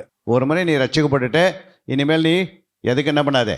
பழையவைகள்லாம் திரும்பி பார்க்காதே, புதுசாக பாரு. இயேசுவே நீ தான் எனக்கு எல்லாம், என் மூச்சு நீ தான், என் சுவாசம் நீ தான், என் பிராணனை நீ தான். அல்லேலூயா. நான் மரித்தாலும் நீ தான், நான் வாழ்ந்தாலும் நீ தான், நான் சாப்பிட்டாலும் நீ தான், நான் சாப்பிடாத இருந்தாலும் நீ தான், எல்லாமே நீ தான் ஆண்டவரே. நான் என் கணவரை சார்ந்த வாழலை, மனைவி சார்ந்த வாழலை, பெற்றோர் சார்ந்த வாழலை, நான் உன்னை சார்ந்தே வாழ்வேன். அல்லேலூயா. நீங்கள் ஆண்டவரே சார்ந்து வாழ்ந்தா ஆண்டவரை போலேயே மாறுவீங்க. உங்கள் வீட்டுக்காரர் சார்ந்து வாழ்ந்தால் வீட்டுக்கார மாதிரியே இருப்பேன், மனைவி சார்ந்து வந்தால் மனைவி மாதிரியே இருப்பேன், பிள்ளைகள் சார்ந்தால் பிள்ளைகளை போல இருப்பேன். நீ ரட்சிக்கப்பட்டுட்டு பிறகு அன்னிலேருந்து யாரை சார்ந்து வாழணும்? உன் தகப்பனை போல. நமக்கு யார் தகப்பன்? நம்முடைய இயேசு. நம்முடைய இயேசு எப்படி வாழ்ந்தார்? பிதாய் சார்ந்து வாழ்ந்தார். அவர் பக்கத்து வீட்டில் சார்ந்த வாழ்ந்தார். எவனா சோறு கொடுப்பான், எவனா எனக்கு ஒரு 10 ரூபா கையில் கொடுப்பான், இன்றைக்கி அவனா ஏமாத்தின்னு போயிடலாம் 10 ரூபா அப்படின்னா வாழ்ந்தார். எப்படி வாழ்ந்தார்? தகப்பனை சார்ந்து வாழ்ந்தார். மரணம் பறிந்த வரைக்கும் எப்படி இருந்தார்? எப்படி வாழ்ந்தார்? மரணம் பறிந்த வரைக்கும் கீழ்ப்படிந்தவராக இருந்தார். மரணம் சந்திக்கிற நாட்கள் வரைக்கும் அவர் எப்படி வாழ்ந்தாருன்னா கீழ்ப்படிந்தார். அல்லேலூயா. எப்படி கீழ்ப்படிந்தார்? எபிரேயர் 5ஆம் அதிகாரம் 7ஆம் வசனம் சொல்லுகிறது. எப்படி கீழ்ப்படிந்தார்? ஐயா எங்கெல்லாம் பைபிள் எடுத்துன்னு வர்றது இல்லையா? பைபிள் கையில் இருக்கணும். ஆண்டவர் கூட இருக்கிறார்ல, பைபிளை திறந்து பார்க்கணும். நம்ம கணக்கெல்லாம் எழுதுகிறோம் கரெக்டாக. பக்கத்து வீட்டில் யாராவது காசு கொடுத்தா என்ன பண்ணிக்கிறோம்? அதெல்லாம் கரெக்டாக எழுதுகிறோம். பால் கணக்கு கரெக்டாக எழுதுவோம். ஆனால் நம்ம பைபிளை கையில் எடுக்கிறது இல்லை. அல்லேலூயா. ஏன்னா நம்ம ஆண்டவர் காட்டு பெரிய ஆள் ஆகிட்டோம்ல. ஆண்டவர் காட்டு பெரிய ஆள் ஆகிட்ட பைபிள் தேவையில்லை. அல்லேலூயா. நம்ம ஆண்டவர் கீழே எங்கேயோ இருக்கிறோம் நம்ம இந்த ஊரில். அல்லேலூயா. வாசிங்க. அவர் மாம்சத்தில் இருந்த நாட்களில் தம்மை மறுத்தனில் நின்று ரட்சிக்க வல்லமை உள்ளவரை நோக்கி பலத்த சத்தத்தோடும் கண்ணீரோடும் விண்ணப்பம் பண்ணி வேண்டுதல் செய்து தமக்கு உண்டான பயபக்தி நிமித்தம் கேட்கப்பட்டு அடுத்தது அவர் குமாரனாய் இருந்தும் பட்ட பாடுகளினாலே கீழ்ப்படிதலை கற்றுக்கொண்டு தம் பரிபூரணரான பின்பு தமக்கு கீழ்ப்படுகிற யாவரும் நித்திய ரட்சிப்பை அடைவதற்கு காண்கிற ஆகி. அல்லேலூயா. அவர் பட்ட பாடுகளினாலே என்ன பண்ணிட்டாரு? கீழ்ப்படிதலை கற்றுக்கொண்டு. பட்ட பாடுகளினாலே. அல்லேலூயா. பாடு எங்க இருக்குது? ஒரு மனுஷனுக்கு சரீரத்தில் இருக்குதா, ஆத்மாவில் இருக்குதா, ஆவியில பாடு வருமா? பாடுன்னு கேள்விப்பட்டுக்கிறீங்களா? நிறைய பாடுபடுறாங்க அப்படின்னவங்க. அந்த பாடு சரீரத்தில் பாடு பண்ணணுமா, ஆவியில் பாடு பண்ணணுமா, ஆத்மாவில் பாடு பண்ணணுமா? பாடு எப்பவுமே பாடுகள் சரீரத்தில் உண்டாகும். எங்கே உண்டாகும்? நீ நிறைய வேலை செய்தனா நிறைய கீழ்ப்படிதல் கற்றுப்ப. குடும்பத்தில் ஏதாவது ஒரு வேலை நீ செய்துனே இரு, கீழ்ப்படிதல் தானாக வந்துடும். எப்போ கீழ்ப்படிதல் வராதுன்னா நீ சோம்பேறி ஆகிருப்பாரு, அப்போ கீழ்ப்படி மாட்டாங்க. புரியுங்களா? ஒரு சின்ன சின்ன வேலை செய்யறது கூட என்ன பண்ண, நீ அடிக்கடிக்கு என்ன பண்ணோம், ஏதாவது ஒரு வேலை ஆண்டவர் செய்துனே இருந்தால் அந்த பாடுகள் நிமித்தம் கீழ்ப்படிதல் கற்றுக்கொள்ள முடியும். அல்லேலூயா. உபத்திரம் வந்து எப்போ எங்கே வரும்னா ஆவியில் வரும். நான் உபத்திரப்பட்டது நல்லது, உம்முடைய பிரமாணங்களை கற்றுக்கொண்டேன். பிரமாணம் ஆவியில் இருக்குது. அல்லேலூயா. ஆவியில் உபத்திரம் வரும். சிலவர்களுக்கு இருதயத்தில் துன்பம் வரும். ஆத்மாவில் என்ன வரும்? தெய்வ பக்தியாய் நடக்கிறவர்கள் துன்பப்படுவார்கள். நீ தேவனுக்கு பக்தியாக வாழணும் அப்படின்னா அடிக்கடிக்கு மனசில் என்ன பண்ணும், மனசில் ஐயோ நம்ம தப்பு செய்யக்கூடாது, புரியுங்களா, வட்டிக்கு வாங்கக்கூடாது, வட்டி கொடுக்கக்கூடாது, அப்புறம் லஞ்சம் கொடுக்கக்கூடாது, பரிசுத்தமாக வாழணும், எது வந்தாலும் பரிசுத்தமாக வாழணும். மனசில் என்ன வருது? துன்பப்படுவோம். அல்லேலூயா. என்னடா இந்த ஆள் வந்து கொஞ்சம் வாங்கிக்கணும் கொடுத்தா நீங்கள் என்ன வேலை செய்யலாம் அப்படின்னு சொல்லுவாங்க. நான் எதுவுமே வாங்க மாட்டேங்க, இயேசு என் கூட இருக்கிறாரு. என் இயேசு சொன்னார் நான் வாங்கக்கூடாது, லஞ்சம் கொடுக்கவும் கூடாது, லஞ்சம் வாங்கக்கூடாது, வட்டிக்கு கொடுக்கவும் கூடாது, வட்டி வாங்கவும் கூடாது, என் இயேசு சொல்லியிருக்கிறார் அப்படின்னா உலகத்தை மனுஷனுக்குன்னா உண்டாகும். ஓ, கிறிஸ்துவங்கன்னா வட்டிக்கு வாங்க மாட்டாங்க, கிறிஸ்துவங்கன்னா லஞ்சம் வாங்க மாட்டாங்க, லஞ்சம் கொடுக்க மாட்டாங்க, அப்போ கிறிஸ்துவங்க இவ்வளோ பரிசுத்தமாக இருக்கிறாங்களே அப்படின்னு சொல்ல மாட்டாங்களா? நம்ம என்ன பண்ணுறோம், அவங்ககிட்ட போய் ஒரு வேலை வாங்கித்தாங்க அப்படின்னு நம்ம லஞ்சம் கேட்குறோம். அல்லேலூயா. லஞ்சம் கொடுக்குறோம். ஆனால் ஆண்டவருக்கு என்ன சொல்கிறாரு? வானத்தில் பூமியில் சகல அதிகாரம் எனக்கு கொடுக்கப்பட்டிருக்கிறது. அப்போ வானத்தில் சகல அதிகாரம் ஆண்டவருக்கு தான் இருக்குது, பூமியிலும் சகல அதிகாரம் எனக்கு இருக்கிறது. எனக்கு என்ன வேலை வேணாலும் அவர் தான் கொடுப்பார். இந்த நாட்டில் உனக்கு என்ன வேலை வேணும் அப்படின்னு கேட்டால் ஆண்டவர் என்ன பண்ணுவார்? உனக்கு அந்த வேலையை ஆண்டவர் கொடுப்பார். நீ உன் வேலை என்ன பண்ணணும்? உன் வேலை என்னன்னா அப்ளிகேஷன் போடணும். ரயில்வேல அப்ளிகேஷன் போடுங்க, அப்புறம் சென்ட்ரல் கவர்மெண்ட்டில் போடுங்க, ஸ்டேட் கவர்மெண்ட்டில் போடுங்க, தனியார் துறையில் போடுங்க. எங்கே போட்டாலும் இயேசு நாமத்தில் போட்டிங்கன்னா உனக்கு அழகான ஒரு வேலையை ஆண்டவர் என்ன பண்ணுவார்? நாம கொடுப்பார். நல்ல சம்பளம், ஒரு 1.5 லட்சம் 2 லட்சம் 1 லட்சம் சம்பளம் வாங்குவீங்க. 1 லட்சம் சம்பளம் வாங்கினா எப்படி இருக்கும் வீடு? 1 லட்சம் சம்பளம் வாங்குறவங்க ரோட்டில் உட்காந்து பிச்சை எடுப்பானா? எடுக்கவே மாட்டான். அல்லேலூயா. அவ்வளோ பெரிய வேலையை ஆண்டவர் என்ன பண்ணுவார் உனக்கு இந்த பூமியில் கொடுப்பார். கொடுப்பாரா கொடுக்க மாட்டாரா? நம்ம என்ன பண்ணுறோம்? மனுஷனை நம்பின்னு ஓடுறோம். நாசில சுவாசமுள்ள மனுஷனை நம்பாதே. அல்லேலூயா. அப்போ நாசில சுவாசமுள்ள மனுஷனை என்ன பண்ணக்கூடாது? நம்பக்கூடாது. நம்ம மனுஷனே நம்பி வாழ்ந்துட்டோம். வாழ்க்கைலாம் பார்த்தீங்கன்னா யாரை நம்புகிறோம்? சர்ச்சை விட்டு வெளியே போன பிறகு மனுஷனை தேடுறோம், இங்கே அங்கே அலையிறோம். யார் வீட்டில் என்ன நடக்குது, இன்றைக்கி மட்டன் வந்துக்குதா இல்லையா, சிக்கன் வாங்காது போயிட்டுமே, யாருன்னா காசுன்னா டக்குன்னு பண்ணோம், இன்றைக்கி ஒரு 200 ரூபா கொடுங்க நாளைக்கு கொடுத்துட்றோம் அப்படின்னு கேட்குறோம். இல்லை, இதுதான் நம்முடைய வயிறு, உணவு, உணவு வயிறு ரெண்டுமே அழிச்சிடுவார் ஆண்டவர். அல்லேலூயா. வயிறுக்கோ உணவை என்ன பண்ணுவார் ஆண்டவர்? ஒரு நாள் அடிப்பார். ஆனால் ஆத்மா அடிக்க முடியுமா? ஆத்மா அடியாது. அதனால தான் ஆத்மாவுக்கு நீங்கள் நல்லா ஆகாரம் போட்டால் உன் ஆத்மா வாடுகிறது போல நீ எல்லாவற்றையும் வாழ்ந்து சுகமாக இருப்பாய். உன் வேலை காரியங்கள், உன் பிள்ளை காரியங்கள் எல்லாம் கர்த்தரே டேக் ஓவர் பண்ணுவார். உன் எல்லா தேவையும் அவரே சந்திப்பார். நீங்கள் பெற்று எடுத்துக்கிற இந்த பிள்ளைங்க நீங்கள் ரட்சிக்கப்பட்டுட்டீங்க, புரியுங்களா? இந்த பிள்ளைங்களை நீங்கள் வளர்க்கணுன்னா இது மேலே தினந்தோறும் 4-5 மணிக்கு எழுந்து கண்ணீரோடு சோம் பண்ணுன்னு வச்சுக்கோ. உங்கள் பிள்ளைங்க மேலே தலை மேலே கை வச்சு அந்த பிள்ளை, ஆண்டவரே என் பிள்ளை என்ன பண்ணியிருக்கணும்? இந்த பட்டணத்துக்கு ஒரு தீர்க்கதரிசியாக இருக்கணும். என்ன இருக்கணும்? இந்த பட்டணத்தில் கலெக்டராக இருக்கணும், இந்த பட்டணத்தில் ஒரு தாசில்தாராக இருக்கணும், புரியுங்களா? ஒரு பரிசுத்த தாசில்தார் இந்த ஊரில் இருந்தால் எப்படி இருக்கும்? தாசில் ஆஃபீஸில் போனீங்கன்னா ஒரு பரிசுத்தமான ஒரு தாசில்தார் இருந்தால் அந்த தாசில் ஆஃபீஸ் எப்படி இருக்கும்? பரிசுத்தமாக இருக்கும். ஏன்னா அங்கே எந்த ஒரு லஞ்சம் வாங்க முடியாது, புரியுங்களா? அப்போ ஆண்டவர் தேடுறாரு, ஒரு நீதிமன்றம் எங்கன்னா இருக்கிறாங்களா நம்ம சர்ச்சையில் அப்படின்னு, அவங்கள கொண்டு போய் நான் தாசில்தாரை மாற்றணும் அப்படின்னு. நம்ம எல்லாம் எப்படி இருக்கிறோம்? நம்மளை பார்த்தா எப்படி இருக்குது உலகத்துக்கு? யாருமே செலக்ட் ஆகாத மாதிரி இருக்குது. ஏன்னா நம்மளே என்ன பண்ணுறோம்? அந்த வேலைக்கு பணம் கொடுத்து வாங்கிட்டு போகிறோம். பணம் கொடுத்து எப்படியாவது வேலையை வாங்கினா போக முடியுமா? அப்போ ஆண்டவர் தேடுறாரு, இந்த பட்டணத்தில் ஒரு கலெக்டர் மாற்றணும், கலெக்டர் ஆகணும். அப்போ இந்த சர்ச்சில் யாருனா இருக்கான்னு பார்க்குறாரு. யாருமே கலெக்டருக்கு தகுதி இல்லை. அல்லேலூயா. ஏன்னா பரிசுத்தம் இல்லை. பரிசுத்தம் இல்லாத கொண்டு போய் அங்கே வச்சா என்ன ஆகும்? அப்போ ஆண்டவர் ஒரு நல்ல பரிசுத்தம் வச்சா அந்த பட்டணம் அந்த கலெக்டர் என்ன பண்ணுவார், போட வேண்டியத்தில் ரோடு கரெக்டாக போடுவாங்க. என்னென்ன வேணுமோ அதெல்லாம் கரெக்டாக பட்டணத்தை போய் சுற்றி வளைந்து அந்த பட்டணத்துக்கு என்னென்ன தேவையான அதெல்லாம் செய்வாங்க. அல்லையா? அப்போது அநியாயம் செய்கிற கொண்டு போய் அங்கே வச்சா என்ன பண்ண முடியாது, எப்படிமா இருக்கும் பட்டணம்? அப்போது பரிசுத்தவான்களை ஆண்டவர் தேடுறாரு. ஒரு யோசேப்பை கொண்டு போய் ஆண்டவர் எங்கே வச்சார், எகிப்தில் பிரதம மந்திரியாக வச்சார். ஒரு தானியலை கொண்டு போய் அந்த பட்டணத்துக்கு ஒரு அதிகாரியாக வச்சார். அல்லையா? ஒரு எஸ்தரை கொண்டு போய் அந்த பட்டணத்தில் என்ன பண்ணார், எஸ்தர் ராஜாத்தியை வச்சார். அல்லையா? அப்போ தேவன் நம்ம தேடுறாரு, பிள்ளைகளை தேடுறாரு. கிறிஸ்துக்குள்ளே யாரெல்லாம் இருக்கிறாங்களா, நல்ல பரிசுத்தவான்களாக உண்மை உள்ளலாம் இருக்கிறாங்களா, யாராவது நல்லா தேவனுக்கு பயந்தவர்கள் யாரா இருக்கிறாங்களா சபையில் தேடுறாரு. அப்போ தேவனுக்கு பயந்தவர்கள் ஆண்டுக்கு மேலே தூக்கின்னு போகிறாரு. அல்லையா?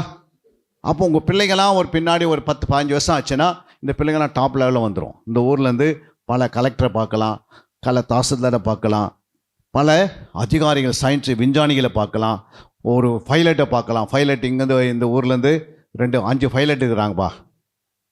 அவங்க தான் வந்து என்ன பண்ணுவாங்க, பல நாடுகளுக்கு ஃப்ளைட்டு என்ன பண்ணுறாங்க, பைலட்டு என்ன பண்ணுவாங்க, கொண்டு போகிறாங்க. அவங்க தான் அப்படின்னு நம்ம பட்டணத்தை கர்த்தர் உயர்த்துவார். உயர்த்த மாட்டாரா? நம்மக்கிட்ட எதுவுமே கிடையாது, ஆனால் கர்த்தர்கிட்ட எல்லாம் இருக்குது. தேவனால் கூடாத காரியம். அப்போ தேவனிடத்தை கருத்து உன் பிள்ளைய கொடுத்தாரு. உன் பிள்ளைய என்ன பண்ணியிருக்கணும், உன் குழந்தைய உனக்கு கொடுத்தா 2 குழந்தைய வச்சு நீ என்ன பண்ணியிருக்கணும், அதுக்கு ஜெபம் பண்ணியிருக்கணும். ஆண்டவரே, என் சித்தம் அல்ல, உன் சித்தத்தின்படி என் பிள்ளையை உருவாக்குங்க.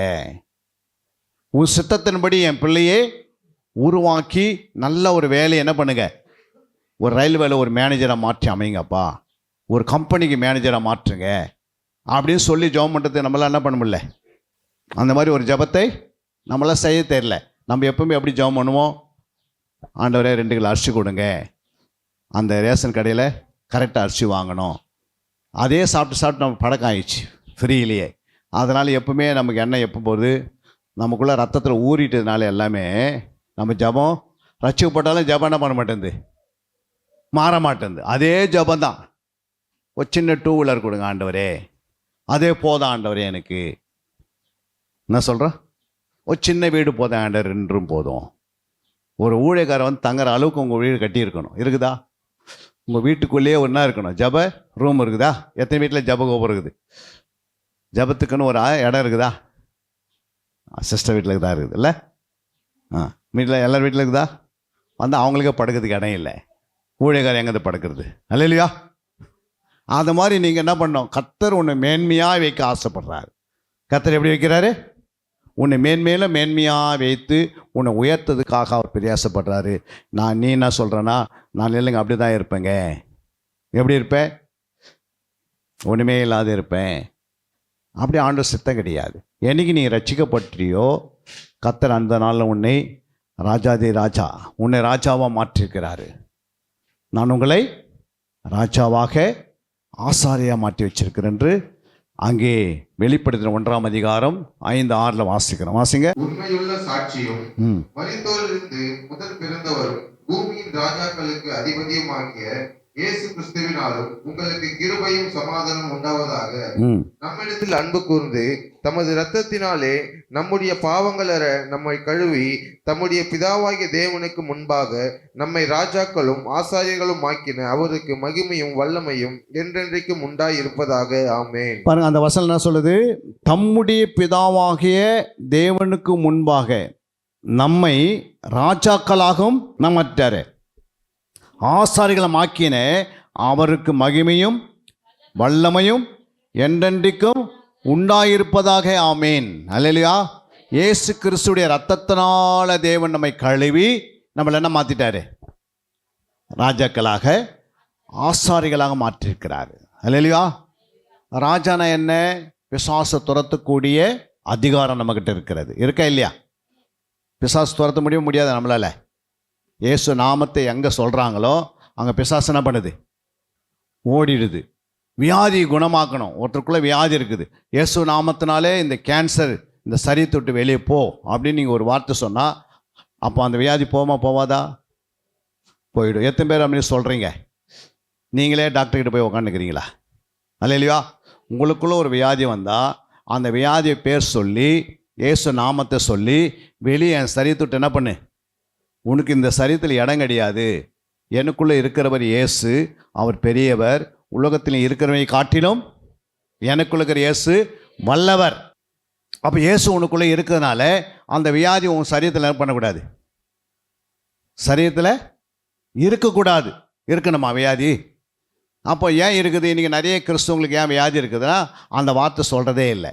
எதை சொல்கிறாங்கன்னா, இருக்கிற வியாதி என்ன பண்ணுறாங்க, அடிக்கடிக்கு 4 பேருக்கு ஃபோன் பண்ணி சொல்லினே இருப்பாங்க. இது மாதிரி எனக்கு என்ன இருந்துச்சு, கொஞ்சோண்டு கட்டி, கேன்சர் கட்டி சின்னதாக வந்திருக்குது அப்படின்னு அவங்க அக்காவுக்கு ஃபஸ்ட்டு ஃபோன் பண்ணுவாங்க. இல்லை அவங்களுக்கு சொந்தக்காருக்கு ஃபோன் பண்ணுவாங்க. தூரத்தில் இருக்கிறவங்களுக்கு என்ன பண்ணுவாங்க, இப்போ இவங்க ஒரு சின்ன கட்டி இருக்குது சொன்னாங்க பாருங்கள். அப்போ அந்த கட்டி என்ன பண்ணோம், ஃபஸ்ட்டு கடுகு மாதிரி இருந்தது, அப்புறம் எப்படி ஆயிடுச்சு, உருளைக்கிழங்கு மாதிரி ஆயிடுச்சு. ஏன் அப்படின்னா உன் வாயிலேயே நீ சொல்லிட்டேன். இது மாதிரி கட்டி என்ன பண்ணிட்டேன், ஃபோன் பண்ணி சொல்லியிருக்கிற. மரணமும் ஜீவன் எங்கே இருக்குது, நாவல் இருக்குது. இப்போ நீ அந்த கட்டியை நீயே உருவாக்குற. பிசாசுக்கு இடம் கொடுத்து, பிசாசு தந்திரம் உள்ளவன் இப்போ வாயை பயன்படுத்துகிறான். இப்போ அக்காவுக்கு சொன்னாங்க, கொஞ்ச நாள் அனுப்பிருக்கு, அது வலிக்குதுல. இப்போ பக்கத்து வீட்டில் போய் சொல்லுவாங்க, இது மாதிரி எனக்கு என்ன ஆயிடுச்சு, கட்டி ஆயிடுச்சு அப்படின்னு. இப்போ அந்த கட்டி என்னாச்சு, ஒரு மாங்காய் கொட்டை மாதிரி ஆயிடுச்சு, மாங்காய் பழம் மாதிரி ஆயிடுச்சு, பெருசாகிடுச்சு. அதுக்கு யார் காரணம், யாருமா, அவங்களே தான் காரணம். புரியுங்களா? அந்த சின்ன வியாதியை இயேசு நாமத்தினாலே இந்த கேன்சர் கட்டி கரைந்து போவதாக, மறைந்து போவதாக நீ ஃபஸ்ட்டே சொல்லிட்டு, யாருக்கும் சொல்லாமல் நீ சொல்லியிருந்தனா அந்த கட்டி என்ன பண்ணியிருக்காது. அப்புறம் அது மாங்காய் மாதிரி ஆகி அப்புறம் அதுக்கு என்ன பண்ண முடியாது, ஹாஸ்பிட்டலில் கொண்டு போய் சேர்த்தவருக்கு மறுநாள் கேட்டால் ஆள் செத்துட்டாங்க, அவங்க இல்லை பூமியில் அப்படின்வாங்க. ஏன்னா உன்னை கொண்டு போய் பிசாசு என்ன பண்ணுவான், உன் சரீரத்தை எப்படியோ தூக்கிடுவான். புரியுங்களா? இந்த பூமியில் நீ வாழ்ந்தால் 4 பேருக்கு ஜெபம் பண்ணுவேன்னு தெரியும், 4 பேருக்கு இயேசு பற்றி சொல்லணும்னு தெரியும். ஆனால் இந்த பூமியில் அவன் என்ன பண்ணுறதில்ல, ஒன்று வைக்கிறதில்ல. உன் வாயை வச்சே பயன்படுத்திடுவான். கடன் சொல்லினே இருப்பீங்க, கடன் ஆக்கி உன்னை ரோட்டில் எடுத்துன்னு வச்சு உன்னை அப்புறம் என்ன பண்ணுவான், பிச்சைக்கார ஆக்கி விட்டுருவான். அல்லையா? ஏன்னா நீ என்ன பண்ண, வாயில் தினதோறும் அந்த வாயில் சொல்லினே இருக்கிற. என்ன சொல்கிற, கடன் சொன்னால் அது வளருமா குறையுமா? வளரும். அப்போ நீ நெகட்டிவாக பேச கற்றுன்னு இருக்கிற. பிசாசு உன்னை பயன்படுத்திடுறான். புரியுங்களா? பக்கத்து வீட்டில் போய் என்ன பண்ணுறது, எங்கள் கணவன் அடிக்கிறன்னு பக்கத்தில் நீ சொல்கிறதுனால அவர் என்ன பண்ணுறதில்ல, ஸ்டாப் பண்ணுறதில்ல. இப்போ அதிகமாக அடிக்க ஆரம்பிச்சிட்டார். ஏன்னா நீ சொல்லி தானே பண்ணுறாரு அவர். பிசாசுவும் வாயை வச்சு பயன்படுத்திக்கிறான். எங்கள் வீட்டுக்காரர் அடிக்கிறதே இல்லைங்க, அச்சா கூட என்ன பண்ணுறதில்ல, என்னை அடிக்கிறதே இல்லைங்க, எங்கள் வீட்டுக்காரர் சாந்தம் உள்ளவங்க அப்படின்னு நீங்கள் பக்கத்தில் அங்கெல்லாம் சொல்லியிருந்தா அப்போ கேட்பாங்க, உங்கள் வீட்டுக்காரர் ரோட்டில் வரும்போது, உங்கள் வீட்டில் உங்கள் மனைவி அவ்வளோ சாட்சி கொடுக்குறாங்க. என்ன சாட்சி கொடுத்தாங்கன்னா, உங்கள் மனைவி இதுமாதிரி சொன்னாங்க, எங்கள் வீட்டுக்காரர் மாதிரி தங்கமானவர் யாருமே கிடையாது, அவ்வளோ சாந்த குணமுள்ளவர்கள். அல்லையா? இப்போ எங்கள் மனைவி சொன்னாங்கல்ல, பக்கத்து வீட்டில் என்ன சொன்னாங்களா அப்படின்னு கேட்பா. இல்லைங்க உங்கள் மனைவி தான் சொன்னாங்க அப்படின்னு. சரி, இன்னும் கொஞ்சம் தள்ளி அப்படி வந்தா அங்கே கேட்குறேன். அந்த அம்மா சொல்கிறாங்க, என்னங்க உங்கள் வீட்டுக்காரு உங்கள் மனைவி உங்களுக்கு பற்றி அவ்வளோ புகழடுக்கிறாங்களா அப்படின்னா. என்ன சொன்னாங்கன்னா, இந்த மாதிரி எங்கள் வீட்டுக்காரு தாழ்மை உள்ளவராக இருக்கிறாரு. எப்படி இருக்காரு? அப்போ அந்த வார்த்தை அவர் கேட்கும் போது அவர் தாழ்மை ஆயிடுறாரு. சாந்த இல்லாதுங்க சாந்த. நம்ம போய் என்ன பண்ணுறோம், அவர் கை தொடறதுக்கு முன்னாடியே ஃபோன் பண்ணி நம்ம என்ன பண்ணுறோம், அடிக்கிறான்றோம், திட்டுறாருன்றோம். அது என்ன பண்ண, நீயே வாயை திறந்து பேசுறதுனால பிசாசு என்ன பண்ணுறான், அதை பயன்படுத்திக்கிறான். பிசாசுக்குன்னா இல்லை, பிசாசுக்கு நம்ம இல்லை, எலும்பை இல்லை, சதையும் இல்லை, உருவம் இல்லை, அவனுக்கு நிற்கிறதுக்கு, அவனுக்கு ஸ்டாண்டாக நிற்கிறதுக்கு காலம் இல்லை, அடிக்கிறதுக்கு கையும் இல்லை. எப்படி அடிக்கிறான் பிசாசு? வாசிங்க அந்த வசனத்தை, 24ஆம் அதிகாரம் லூக்கா 24:39 என்ன சொல்லுது பாருங்க, சீக்கிரம் வாசிங்க. நான் தான் என்று அறியும்படி என் கைகளையும் என் கால்களையும் பாருங்கள், என்னை தொட்டு பாருங்கள், நீங்கள் காண்கிற எனக்கு மாம்சமும் எலும்பும் உண்டாய் இருக்கிறது போல, எனக்கு மாம்சமும் எலும்பும் உண்டா இருக்கிறது போல ஒரு ஆவிக்கு இராதே என்று. ஒரு ஆவிக்கு என்ன இருக்காது, இராதே நம்ம இருக்காது, என்ன இருக்காது, ஒரு ஆவிக்கு மாம்சமும் எலும்பும் இருக்காது. இப்போ நமக்குள்ள என்ன இருக்குது, 2 தான் இருக்குது, ஒன்று மாம்சம் இருக்குது, எலும்பு இருக்குது. நம்ம நின்றுக்கிறோம், அதால் என்ன பண்ண முடியாது, எங்கேயுமே பிசாசு எங்கேயுமே நிற்க முடியாது. நிற்க முடியுமா? நிற்க முடியாது. அடுத்தது என்ன பண்ண முடியாது, சேரில் போய் என்ன பண்ண முடியாது. ஒருத்தர் மாம்சம் எலும்பு இருந்தால் தான் என்ன பண்ண முடியும், சீட்டில் போய் உட்கார முடியும். அப்போ சீட்லேயே என்ன இல்லை, சீட்லேயும் உட்கார முடியாது, நிற்க முடியாது. வேறு என்ன பண்ண முடியாது, ஒரு மரத்தில் போய் என்ன பண்ண முடியும், ஒரு மரத்தில் போய் இருக்குமா, மரத்தில் போயிட்டு நிற்க முடியுமா? பிடிச்சி நிற்க முடியுமா? ஏன்னா அதுக்கு என்ன இல்லை, கையும் இல்லை காலையும் இல்லை. அப்போது பிசாசுக்கு என்ன இல்லை, கையும் இல்லை காலையும் இல்லை எலும்பும் இல்லை சதையும் இல்லை. அப்போ என்ன தான் இருக்குது அதுக்கு? ஒரு ஆவிக்கு என்ன இருக்காது? ஆவி தான் இருக்கும், ஆனால் அதுக்கு என்ன இருக்காதுன்னு இயேசு சொல்கிறாரு. அப்போ இந்த வசனத்தை எங்கே சொல்கிறார், எப்போ சொல்கிறார் இந்த வசனத்தை? மரித்து உயிர்த்த அந்த பிறகு சொல்கிறாரா, மாம்சத்தில் இந்த நாட்களில் சொல்கிறாரா இந்த வசனத்தை? அப்போ மரித்து உயிர்த்த அந்த பிறகு என்ன நடக்குது? இயேசு சிலுவையில் போய் என்ன பண்ணுற, பிசாசு தலையை நசுக்கிறார். அல்லேலூயா. அப்போ நசுக்கின பிறகு அவனுடைய ஆத்துமாவையும் சரீரத்தை பிடிங்கிறாரு. ஒரு மனுஷனுக்கு எத்தனை என்னென்ன இருக்குது? ஆவி, ஆத்மா, சரி. இப்போ 2 காரியத்தை ஆண்டு பிடிங்கிட்டாரு. ஒன்று, ஆத்மாவையும் சரீரத்தையும் வேலை செய்யக்கூடாது. புரியுங்களா? ஒரு ஐயாவுக்கு கை கால் விழுந்துட்டா என்ன பண்ணாது? கை கால் விழுந்து பார்த்துக்கிறீங்களா? யாராவது நீங்கள் பார்த்துக்கிறீங்களாப்பா? கை கால் விழுந்துட்டு பிறகு அவங்க எப்படி இருப்பாங்க? கை கால் விழுந்த பிறகு கையும் இருக்கும் காலும் இருக்கும், ஆனால் கையும் தூக்க முடியாது, காலில் நடக்க முடியாது. பார்த்துக்கிறீங்க? அதுமாரி யாரெல்லாம் பார்த்து கரங்களை உயர்த்தி காட்டுங்க பார்க்கலாம். அப்படின்னா ஹாஸ்பிட்டலுக்கு வாங்க, ஜிஹெச்சுக்கு நான் காட்டுறேன். ஹாஸ்பிட்டலுக்கு வந்து நான் பார்ப்பீங்க. அப்போ பிசாசுக்கு என்ன பண்ணி, கையும் வேலை செய்யாது காலம் வேலை செய்யாது, ஆனால் வாய் மட்டும் பேசும். கை கால் வந்து பார்த்தீங்கன்னா வாயை மட்டும் பேசுவாங்க. ஏன்னா ஆவி மட்டும் தான் இருக்கும். மீது இந்த சரீரத்தை பிசாசு என்ன பண்ணிட்டான்? புரியுங்களா? கையும் காலை விழ வச்சிடுவான். புரியுங்களா? ஏன்னா பிசாசுனால தான் இந்த கை கால் என்ன பண்ணும், சாத்தானால் தான் இந்த வேலை நடக்கும். யாராவது ஏவி விட்டுருப்பாங்க, மாந்திரம் பண்ணியிருப்பாங்க, கெரிய செய்திருப்பாங்க, ஏதாவது சூனியம் பண்ணி எதனா ஒன்று பண்ணி அந்த ஆவியை நம்ம அவங்க மேலே ஏற்றிடுவாங்க, நம்ம ஜெபம் பண்ணாதனால. அல்லையா? ஜெபிக்கிறவங்க மேலே அந்த ஆவி என்ன பண்ணாது, அவ்வளோ சீக்கிரம் வராது. ஜெபிக்காதவங்க மேலே எப்போ படுத்துனே இருக்கும், தூங்கினே இருக்கும் ஆவி. அல்லையா? ஆவி வந்து என்ன செய்யணும், அந்த அசுத்தாவி யாரோ ஒரு மனுஷனை தேடும். புரியுங்களா? என்ன பண்ணாது? தேடும் பாவத்தை செய்வதுக்கு. ஏன்னா அந்த ஆவி வந்து எடுத்த பிறகு என்ன பண்ணாது, இன்பம் அனுபவிக்கணும்னா யாருக்குள்ளேயே போய் தான் இன்பத்தை அனுபவிக்கும். புரியுங்களா? இன்னொரு மனைவி கிட்ட போ, இன்னொரு பொண்ணு கிட்ட ஓடிடு அப்படின்னா என்ன அர்த்தம்? அவனை தூக்கின்னு ஓடுறான். அதுக்குள்ளே அந்த ஆவி இருக்குது பாருங்க, அதை தான் என்ன பண்ணுது, அந்த பெண்ணு கொண்டு போயிடுச்சு. புரியுங்களா? ஒரு தப்பான காரியத்தை செய்யும் போது அந்த மனுஷன் செய்யறதில்ல, எல்லாம் யார் செய்யுது? அந்த ஆவி இன்பத்தை அனுபவிக்கணும். யாத்திராகத்தில் இருக்குது அந்த வசனம். அல்லையா? அப்போ ஏதாவது ஒரு மனுஷனை தேடுது, குடிக்காரனை தேடுது. புரியுங்களா? அப்போ அவன் குடிக்கிறது யாரு? மனுஷன் குடிக்கல, யார் குடிக்குது? பிசாசு குடிக்கும். புரியுங்களா? பிசாசு வந்து என்ன பண்ணுது, ஒரு சரீரத்தை தேடினே இருக்கும். தேடி போய் கண்டுபிடிச்சி அந்த சரீரத்தில் உள்ளே பூந்து சண்டை போட வைக்கும். அட்ராவனா அப்படின்னும், குத்து அவனுன்னும், கத்தியத்தை வெட்டணும் அப்படின்னா அந்த ஆவி இருக்கும். அப்புறம் அந்த ஆவி என்ன பண்ணுது, அவனுக்குள்ளே அந்த கத்தியத்தை வெட்ட வச்சுட்டு அப்புறம் அவனை கொண்டு போய் ஜெயிலில் தள்ளிட்டு அப்புறம் அந்த ஆவி வெளியே ஜெயிலை விட்டு வெளியே வந்துடும். அல்லையா? மறுபடியும் இன்னொரு மனுஷன் தேடும். இன்னொரு மனுஷன் கொலை பண்ணி அவனை கொண்டு போய் என்ன பண்ணோம், ஜெயிலில் தள்ளிட்டு இந்த ஆவி ஜெயிலை விட்டு வெளியே வந்துடும். இது மாதிரி ஆளுங்களை சேர்த்து ஜெயில் என்ன பண்ணிச்சு. இன்றைக்கி நம்ம சென்னையில் வந்து பார்த்தீங்கன்னா சென்ட்ரல் ஸ்டேஷனுக்கு முன்னாடி சின்ன ஜெயில் தான் இருந்தது. ஒரு 200 பேர் தங்குற மாதிரி. எத்தனை? ஒரு 200லேருந்து ஒரு 500 பேருக்கு. ஐயோ, ஜெயில் என்ன பண்ணல, ஜனங்க நிறைய தப்பு பண்ணுறாங்க, அதுக்கு என்ன பண்ணோம், ஒரு பெரிய ஜெயில் கட்டுன்னு சொல்லி எங்கே கட்டிக்கிறாங்க, ரெட் ஹில்ஸில் கட்டிக்கிறாங்க. இப்போ எத்தனை பேர் பார்த்துக்கிறீங்க ஜெயிலை? ஜெயில் ஊழியம் என்ன செய்துக்கிறீங்களா? ஜெயிலில் போய் பிரசங்கலாம் பண்ணிக்கிறீங்களா? இயேசு பற்றி சொல்லிக்கிறீங்களா? அந்த ஜெயில் பார்த்தீங்கன்னா கிட்டத்தட்ட ஒரு 10-20 ஏக்கரா அளவில் பெருசாக கட்டி பிறகு பிசாசு என்ன பண்ணுறான், நிறைய ஜனங்களை கொண்டு போய் சேர்த்துனே இருக்கிறதுனால என்ன ஆகுது, அப்போது உலகத்தில் இருக்கிற மக்களை நிறைய கொண்டு போய் எங்கே சேர்க்குறான், ஜெயிலில் சேர்க்குறான். ஒரு கூட்டத்தை கொண்டு போய் ஹாஸ்பிட்டலில் சேர்க்குறான். எங்கே சேர்க்குறான்? வியாதியோடு இருங்க அப்படின்ட்டு. ஒரு கூட்டத்தை கொண்டு போய் என்ன பண்ணுறான், பாவத்தை தள்ளுறான். புரியுங்களா? இதுக்கெல்லாம் என்னன்னா, அவன் ஆவியாக இருக்கிறதுனால நம்ம கண்ணுக்கு தெரியல, பேச்சில் கண்டுபிடிக்க முடியல, அவனுடைய வார்த்தையில் கண்டுபிடிக்க முடியல, அவனுடைய சொல்ல கண்டுபிடிக்க முடியல. நம்ம எதுவுமே கண்டுபிடிக்காமல் நம்ம எப்படி இருக்கிறோம், முன்னாடி என்ன போகுது பின்னாடி என்ன போகுது நமக்கு தெரியல. ஏன் நடக்குது சண்டை, ஏன் குடும்பத்தில் இனி ப்ராப்ளம் வருது, ஏன் வந்து சபையில் ஆட்கள் லேட்டாக வராங்கன்னா அந்த லேட்டாக வரவங்களுக்குள்ள ஒரு ஆவி இருக்கும். அவன் என்ன பண்ணோம், எப்பவுமே ஆறாவதெல்லாம் முடிஞ்சிட்டு இருக்கு தான் நீ போகணும் அப்படி என்ன சொல்லும், ஐயாலாம் பார்த்துப்பாரு. நம்ம இல்லைன்னா ஐயா ஏதாவது சொன்னால் என்ன பண்ணலாம், ஏமா லேட்டாக வரேன்னு அப்படின்னு கேட்டால் உடனே அந்த அம்மா என்ன பண்ணுவாங்கன்னா இன்னொரு சர்ச்சுக்கு ஓட்டுருவாங்க. ஏன்னா அதுக்குள்ளே ஒரு ஆவி அவங்களுக்குள்ள என்ன பண்ணுது இருக்குது. இருக்கிறனால தான் என்ன பண்ணுறாங்க, ஆலயத்துக்கு ஏன் லேட்டாக வராங்க, ஏமா லேட்டாக வராங்க? அந்த ஆவி என்ன பண்ணுது, அவங்கள கண்ட்ரோல் பண்ணி வச்சுக்கோ. நீ என்ன டைமோடு என்ன பண்ண, ஆறாவதுல போய் நிற்காதே, துதிக்கிற இடத்துல நிற்காதே, ஆரம்ப ஜபத்தில் போய் என்ன பண்ணாதே அப்படின்னு. ஆனால் அவங்களுக்குள்ள பரிசுத்த ஆவியானவர் வந்தார்னா 10 நிமிஷத்துக்கு முன்னாடி வந்து முழங்கால் போட்டு நீ உன்னை சுத்திகரித்து ஆராதனைக்கு ஆயத்தமாயிடு.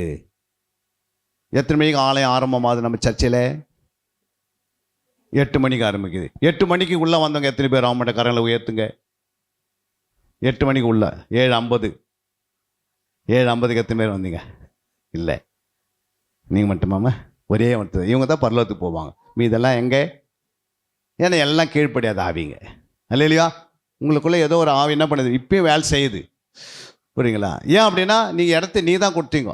ஆண்டவர் சொன்ன பிசாசுக்கு இடம் கொடாமல், பிசாசுக்கு என்ன பண்ணக்கூடாதான், இடம் கொடுக்காமல் இருந்தார். எப்போ இடம் கொடுத்தோம்? நீ லேட்டாக வரப்போ இடம் கொடுக்குற. புரியுங்களா? அப்போ இடத்த யார் கொடுத்தது? பிசாசுக்கு. இயேசு சொன்னார் பிசாசுக்கு என்ன பண்ணக்கூடாது, இடம் கொடாமல் இருந்தான்னா. நீங்கள் லேட்டாக வந்ததுக்கு யார் காரணம்? நீங்கள் காரணமா, ஆண்டவர் காரணமா, பிசாசு காரணமாமா? நீங்கள் லேட்டாக வர்றதுக்கு நீங்கள் காரணமா, இல்லை பிசாசு காரணமா, இல்லை தேவன் காரணமா? தம்பி சொல்லுவார், பிசாசு தான் காரணம். புரியுங்களா? அதே நீங்கள் பார்த்தீங்கன்னா வேறதுக்கு லேட்டாக போகிறீங்க, யார் காரணம் அதுக்கு? அது மனுஷன் காரணம், அவன் காரணம். புரியுதுங்களா? அப்போது ஆலயத்துக்கு வரும்போது பிசாசு ஏன் தடுக்கிறான்னா, நீ பரிபூரணமான ஆசீர்வாதத்தை பெற்றுக்கொள்ளணும்னு தெரியும். என்னது? பரிபூரணமான ஆசீர்வாதத்தை பெற்றுக்கொள்வே அப்படின்னு யாருக்கு தெரியும்? பிசாசு தெரியும். ஆனால் அந்த ரட்சிக்கப்பட்ட விசுவாசிக்கு தெரியாது. ஓ, ஆலயத்துக்கு டைமுக்குள்ளே போயிட்டா கர்த்தர் வந்து அங்கே என்ன பண்ணுவார்? இன்டர்வியூ போகிறீங்க, 8 மணிக்கு இன்டர்வியூனா, புரியுதுங்களா? 8 மணிக்கு இன்டர்வியூ போகிற ஆள் எத்தனை மணிக்கு போயிடுவாங்க?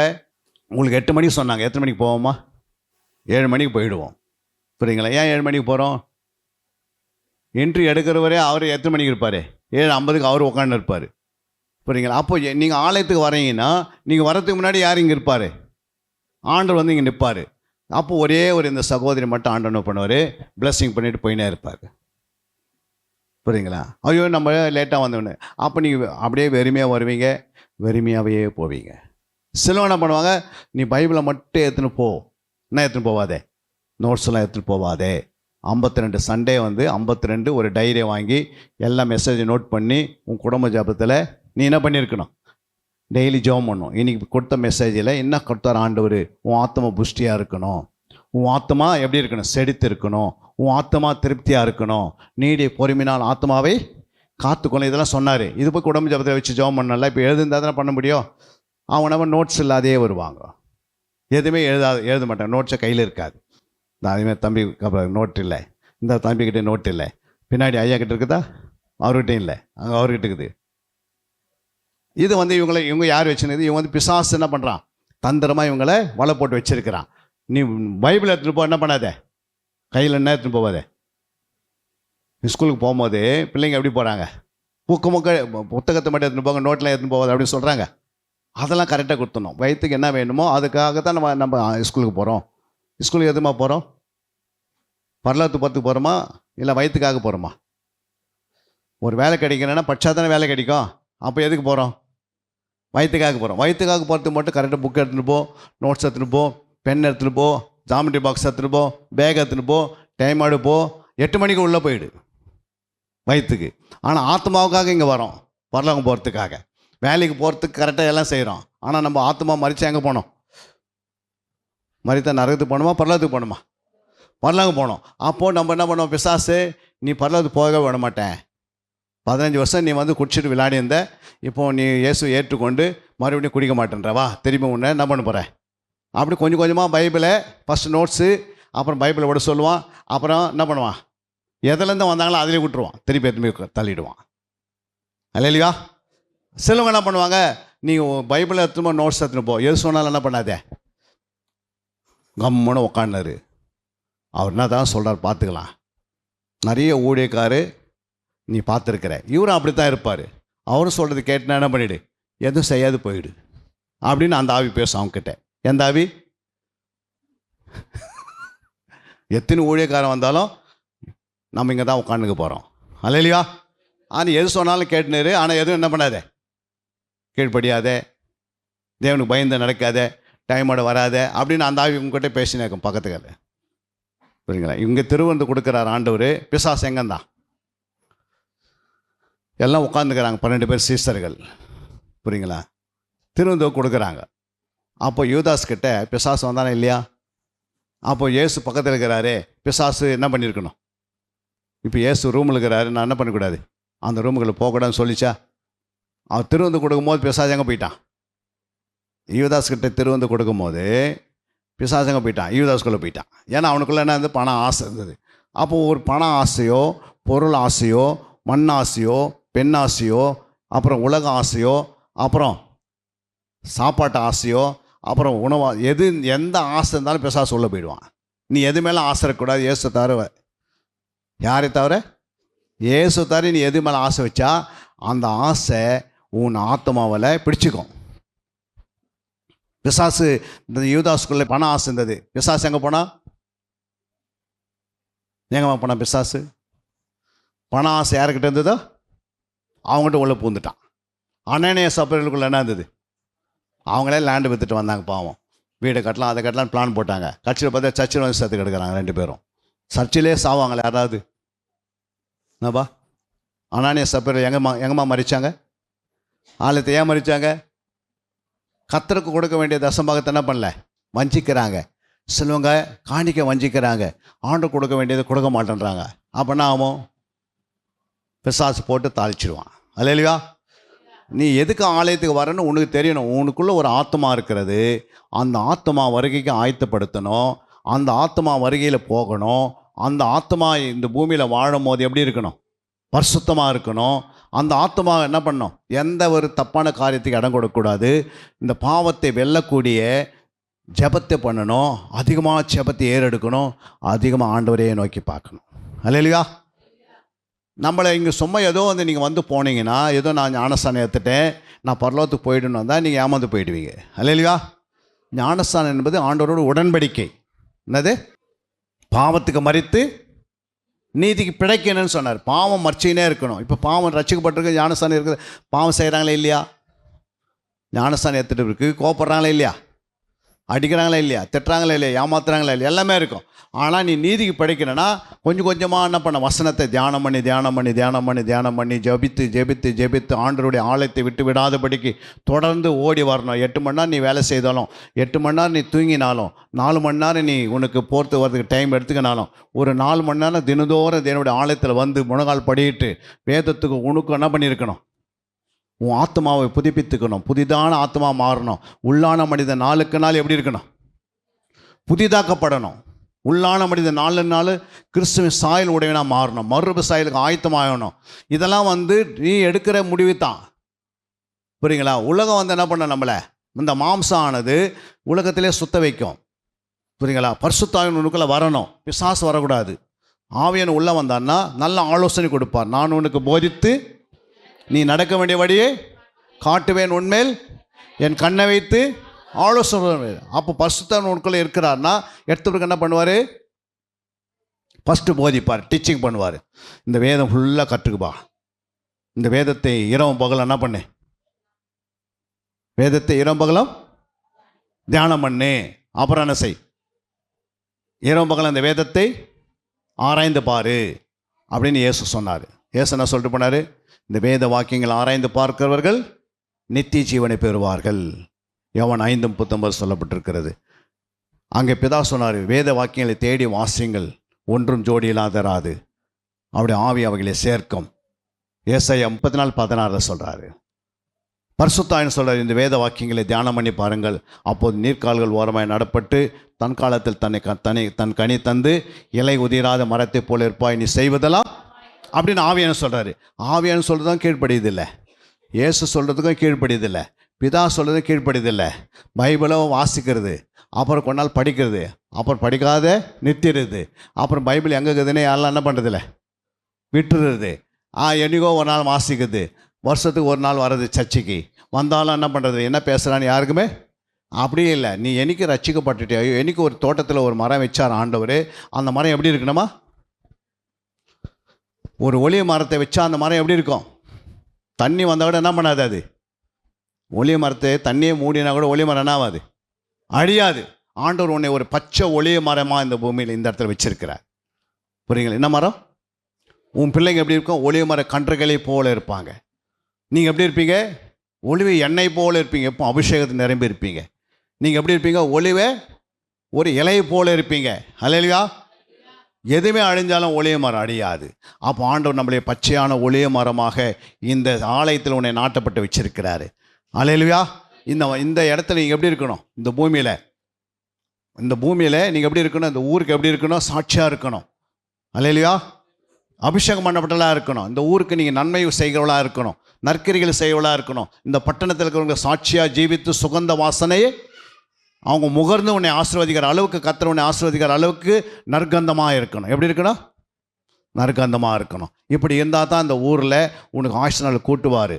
எந்த ஒரு வியாதி உன்னை தொடாது, எந்த பிசாசு உன்னை தொட முடியாது, எந்த விதமான நோய்கள் உன்னை என்ன பண்ணாது, உன்னை தொடாது, எந்த வறுமை உன்னை பிடிக்காது, எந்த சுனாமி உன் மேலே வராது, எந்த ஹார்ட் அட்டாக் என்ன பண்ணாது, எந்த ஹார்ட் அட்டாக்கு வராது. ஏன் வராதுன்னா நீ எப்படி இருக்க? ஒரு ஒளிய மரத்தை போல இருப்பாய். உன் ஆத்துமா வாடுவதை போல நீ எல்லாவற்றிலும் வாழ்ந்து சுகமாயிருப்பாய். 4 பேருக்கு வெளிச்சமாயிருப்பாய். 4 பேர் உன் வெளிச்சத்தில் நடப்பாங்க. ஐயோ அந்த சகோதரி வீட்டுக்கு போனால் ஒரே ஆசீர்வாதங்க. அந்த அம்மா வீட்டை காலை வச்சாங்க, என் வீடு ஆசீர்வதிக்கப்பட்டுச்சு. அந்த ஐயா ஒரு வார்த்தை சொன்னார், நீ ஆசீர்வாதமாக இருப்பேன்னு சொன்னார், அப்படியே ஆசீர்வாதமாயிட்டாங்க. ஆனால் இன்றைக்கி எப்படி இருக்கிறாங்க கிறிஸ்துவங்க? ஒரு வீட்டுக்கு நீங்கள் போனீங்கன்னா ஆமை போன மாதிரி ஆயிடுது. ஆமை ஒரு வீட்டுக்குள்ளே போனேன்னா அந்த ஆமை ஒரு கிணற்றுக்குள்ளே போனால் அவன் கிணறே இடிஞ்சு விழுந்துருமா. நீங்கள் போய் ஏதாவது ஒரு வீட்டில் காலை வச்சிங்கன்னா வீடே என்ன பண்ண சாபத்துக்குள்ளே போயிடுது. அது மாதிரி கிறிஸ்துவங்க இன்றைக்கி இருக்கிறாங்க நிறைய பேர். எப்படி இருக்கிறாங்க? யார் வீட்டுக்கெல்லாம் போனான்னா சாபம் வந்துடுது. நம்ம வீடு யார் வீட்டுக்குள்ளே நீ கால் வச்சா அந்த வீடு எப்படி இருக்கணும்? ஆசீர்வாதம். ஏன்னா நீ ஆசீர்வாதத்தின் ஊற்று. கர்த்தர் உன் மேலே உன் ஆசீர்வாதத்தை வச்சிருக்கிறாரு. ஆனால் உனக்கு மேலே இருக்கிற ஆசீர்வாதத்தை நீ மறந்துட்டு தேவையில்ல ஆசீர்வாதத்துக்கு நீ ஓடுற. எப்படி நீ வாழணும்? நீங்கள் தான் ஆண்டோடைய வருகை மிக சமயமாக இருக்கிறது. அல்லேலூயா. மிக நெருக்கமாக இருக்கிறது. ஆண்டோடைய வருகை இன்னும் ஒரு 100 வருஷம் தள்ளும் அப்படின்லாம் இல்லை. இருக்குதா? இன்றைக்கி 2000 வருஷம் முடிய போகுது. ஏசு கிறிஸ்து இந்த பூமிக்கு எத்தனை வருஷம் முடிஞ்சிச்சுமா? ஏசு உயிர்த்தெழுந்த பிறகு இன்றைக்கி எத்தனை வருஷம் முடிஞ்சிருக்குது? இன்னும் 8 வருஷம் முடிஞ்சால் 2033 வரும்போது ஏசு கிறிஸ்து 2000 வருஷம் முடிஞ்சிருது. எத்தனை வருஷம்? பழைய ஏற்பாட்டில் 4000 வருஷம் முடிஞ்சிச்சு. மொத்தம் 6000 வருஷம் முடிஞ்சிச்சு. மனுஷனுக்கு கொடுக்கப்பட்ட 6 நாள் வேலை செய்து 7ஆவது நாள் ஓய்வெந்திருப்பாய். 7ஆவது நாள் 1000 வருட அசாட்சி. ஒரு நாளைக்கு 1000 வருஷம். 1000 நாள் 1000 வருஷம் ஒரு நாள் என்று பேதரில் வாசிக்கிறோம். அப்போது இயேசு கிறிஸ்து நோவா காலத்துலேருந்து இந்த நாள் வரைக்கும் எத்தனை வருஷம் முடிஞ்சிச்சு? அன்றைக்கி ஜலப்பிரயத்தில் ஆண்டவர் என்ன பண்ணார்? நோவாவை 8 பேரை காப்பாற்றினா. அந்த நாட்கள் இருந்து இந்த நாட்கள் வரைக்கும் 6000 வருஷம் முடிவதுக்கு முன்னே எத்தனை நாள் இருக்குது? 8 வருஷம் தான் இருக்குது. எத்தனை வருஷம்? 4 வருஷம் முடியும் போது இயேசு இந்த பூமிக்கு ரத்தம் சிந்தினார். அப்போ தான் கீமனே வார்த்தை கீப்பின்னு வந்தது. இயேசு பிறக்கிற அன்னைக்கு. இயேசு உயிர்த்தெழுந்த அன்னைக்கு என்ன பண்ணார் ஆண்டவரே?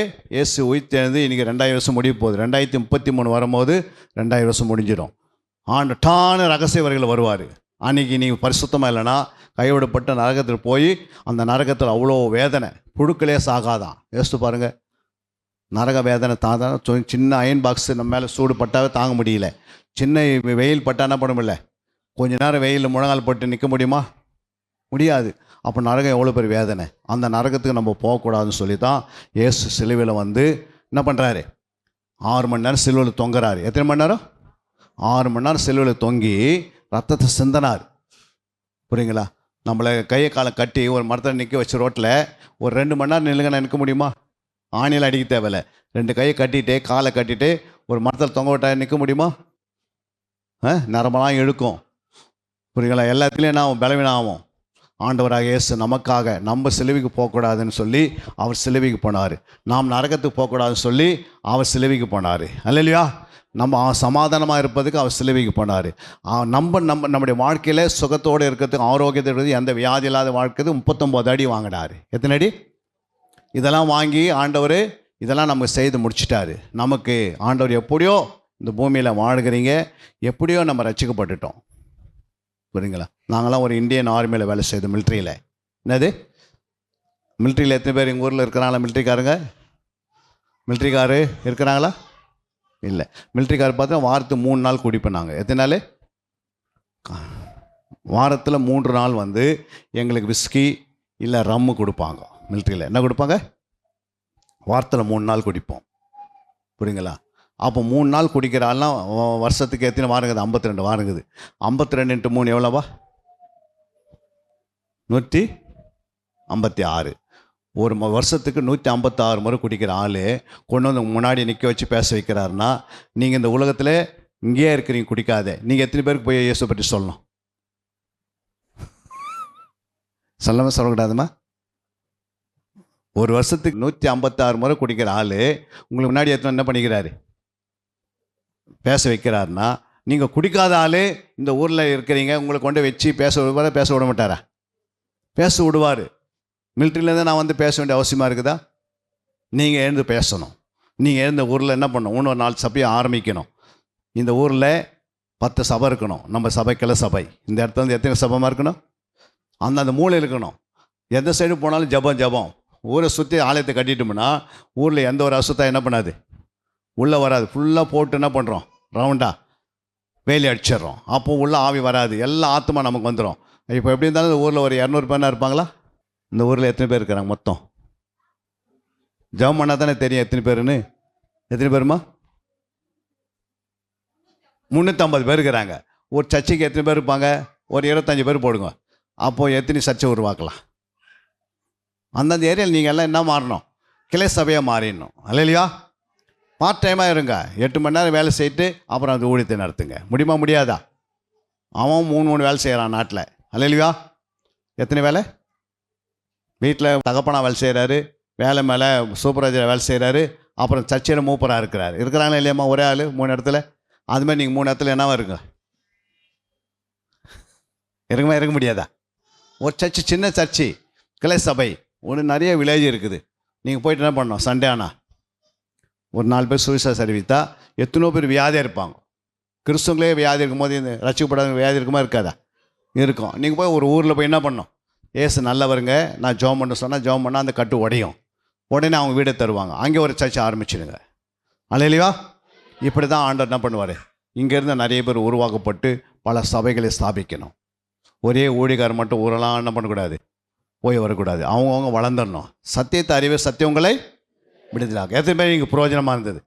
அன்பிற்குரியவர்களே, சத்திய வேத ஆராய்ச்சி வித்தியாசாலை தரிசன ஊழியம் 1. வடமாநிலத்தில் 300 திருச்சபைகளை உருவாக்குதல். 2. மாதம் ஒரு முறை எழுப்புதல் உருவாக்கும் எழுப்புதல் கூட்டம். 3. ஊழியர்கள், சபை தலைவர்கள், சுவிசேஷர்களுக்கென கருத்தரங்கு, அதாவது சத்திய வேத ஆராய்ச்சி நேரம். 4. டிவி ஊழியம். 5. பத்திரிகை ஊழியம். 6. சிடி டிவிடி ஊழியம்.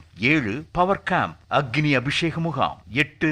உபதேச ஆராய்ச்சி கருத்தரங்கு ஊழியம். 9. நலிந்த குழந்தைகள் இல்லம். 10. 24 மணி நேர ஜெப மையம். 11. சத்திய தேவ ஆராய்ச்சி கல்லூரி. 12. சிறுவர்கள் உருவாக்கும் ஊழியம். 13. மருத்துவ முகாம். 14. ஜெயில் ஊழியம். 15. கைப்பிரதி ஊழியம். 16. கிராம ஊழியம். 17. மிஷனரியை உருவாக்கும் ஊழியம். 18. நன்றி துதி ஆராதனை கூட்டங்கள். 19. சமூக நலப்பணிகள் ஊழியம். 20. இன்டர்நெட் மூலமாக ஆன்லைன் படிப்புகள். இது விரைவில் வரவிருக்கின்றது. 21. தேவனுடைய வருகைக்கு ஆயத்தப்படுத்துதல். இதனுடைய நோக்கங்கள்: 1 கோடி சீடர்கள் உருவாகுதல், 1 கோடி ஜாமக்காரர்கள் உருவாகுதல், 1 கோடி யுத்த வீரர்கள் உருவாகுதல், 1 கோடி ஊழியர்கள் உருவாகுதல். தரிசனத்தை அவன் கண்டபோது அவர்களுக்கு சுவிசேஷத்தை அறிவிக்கும்படி கர்த்தர் எங்களை அழைத்தார். புறப்பட்டு போக பிரயத்தனம் பண்ணி. அப்போஸ்தலர் நடபடிகள் 16:10.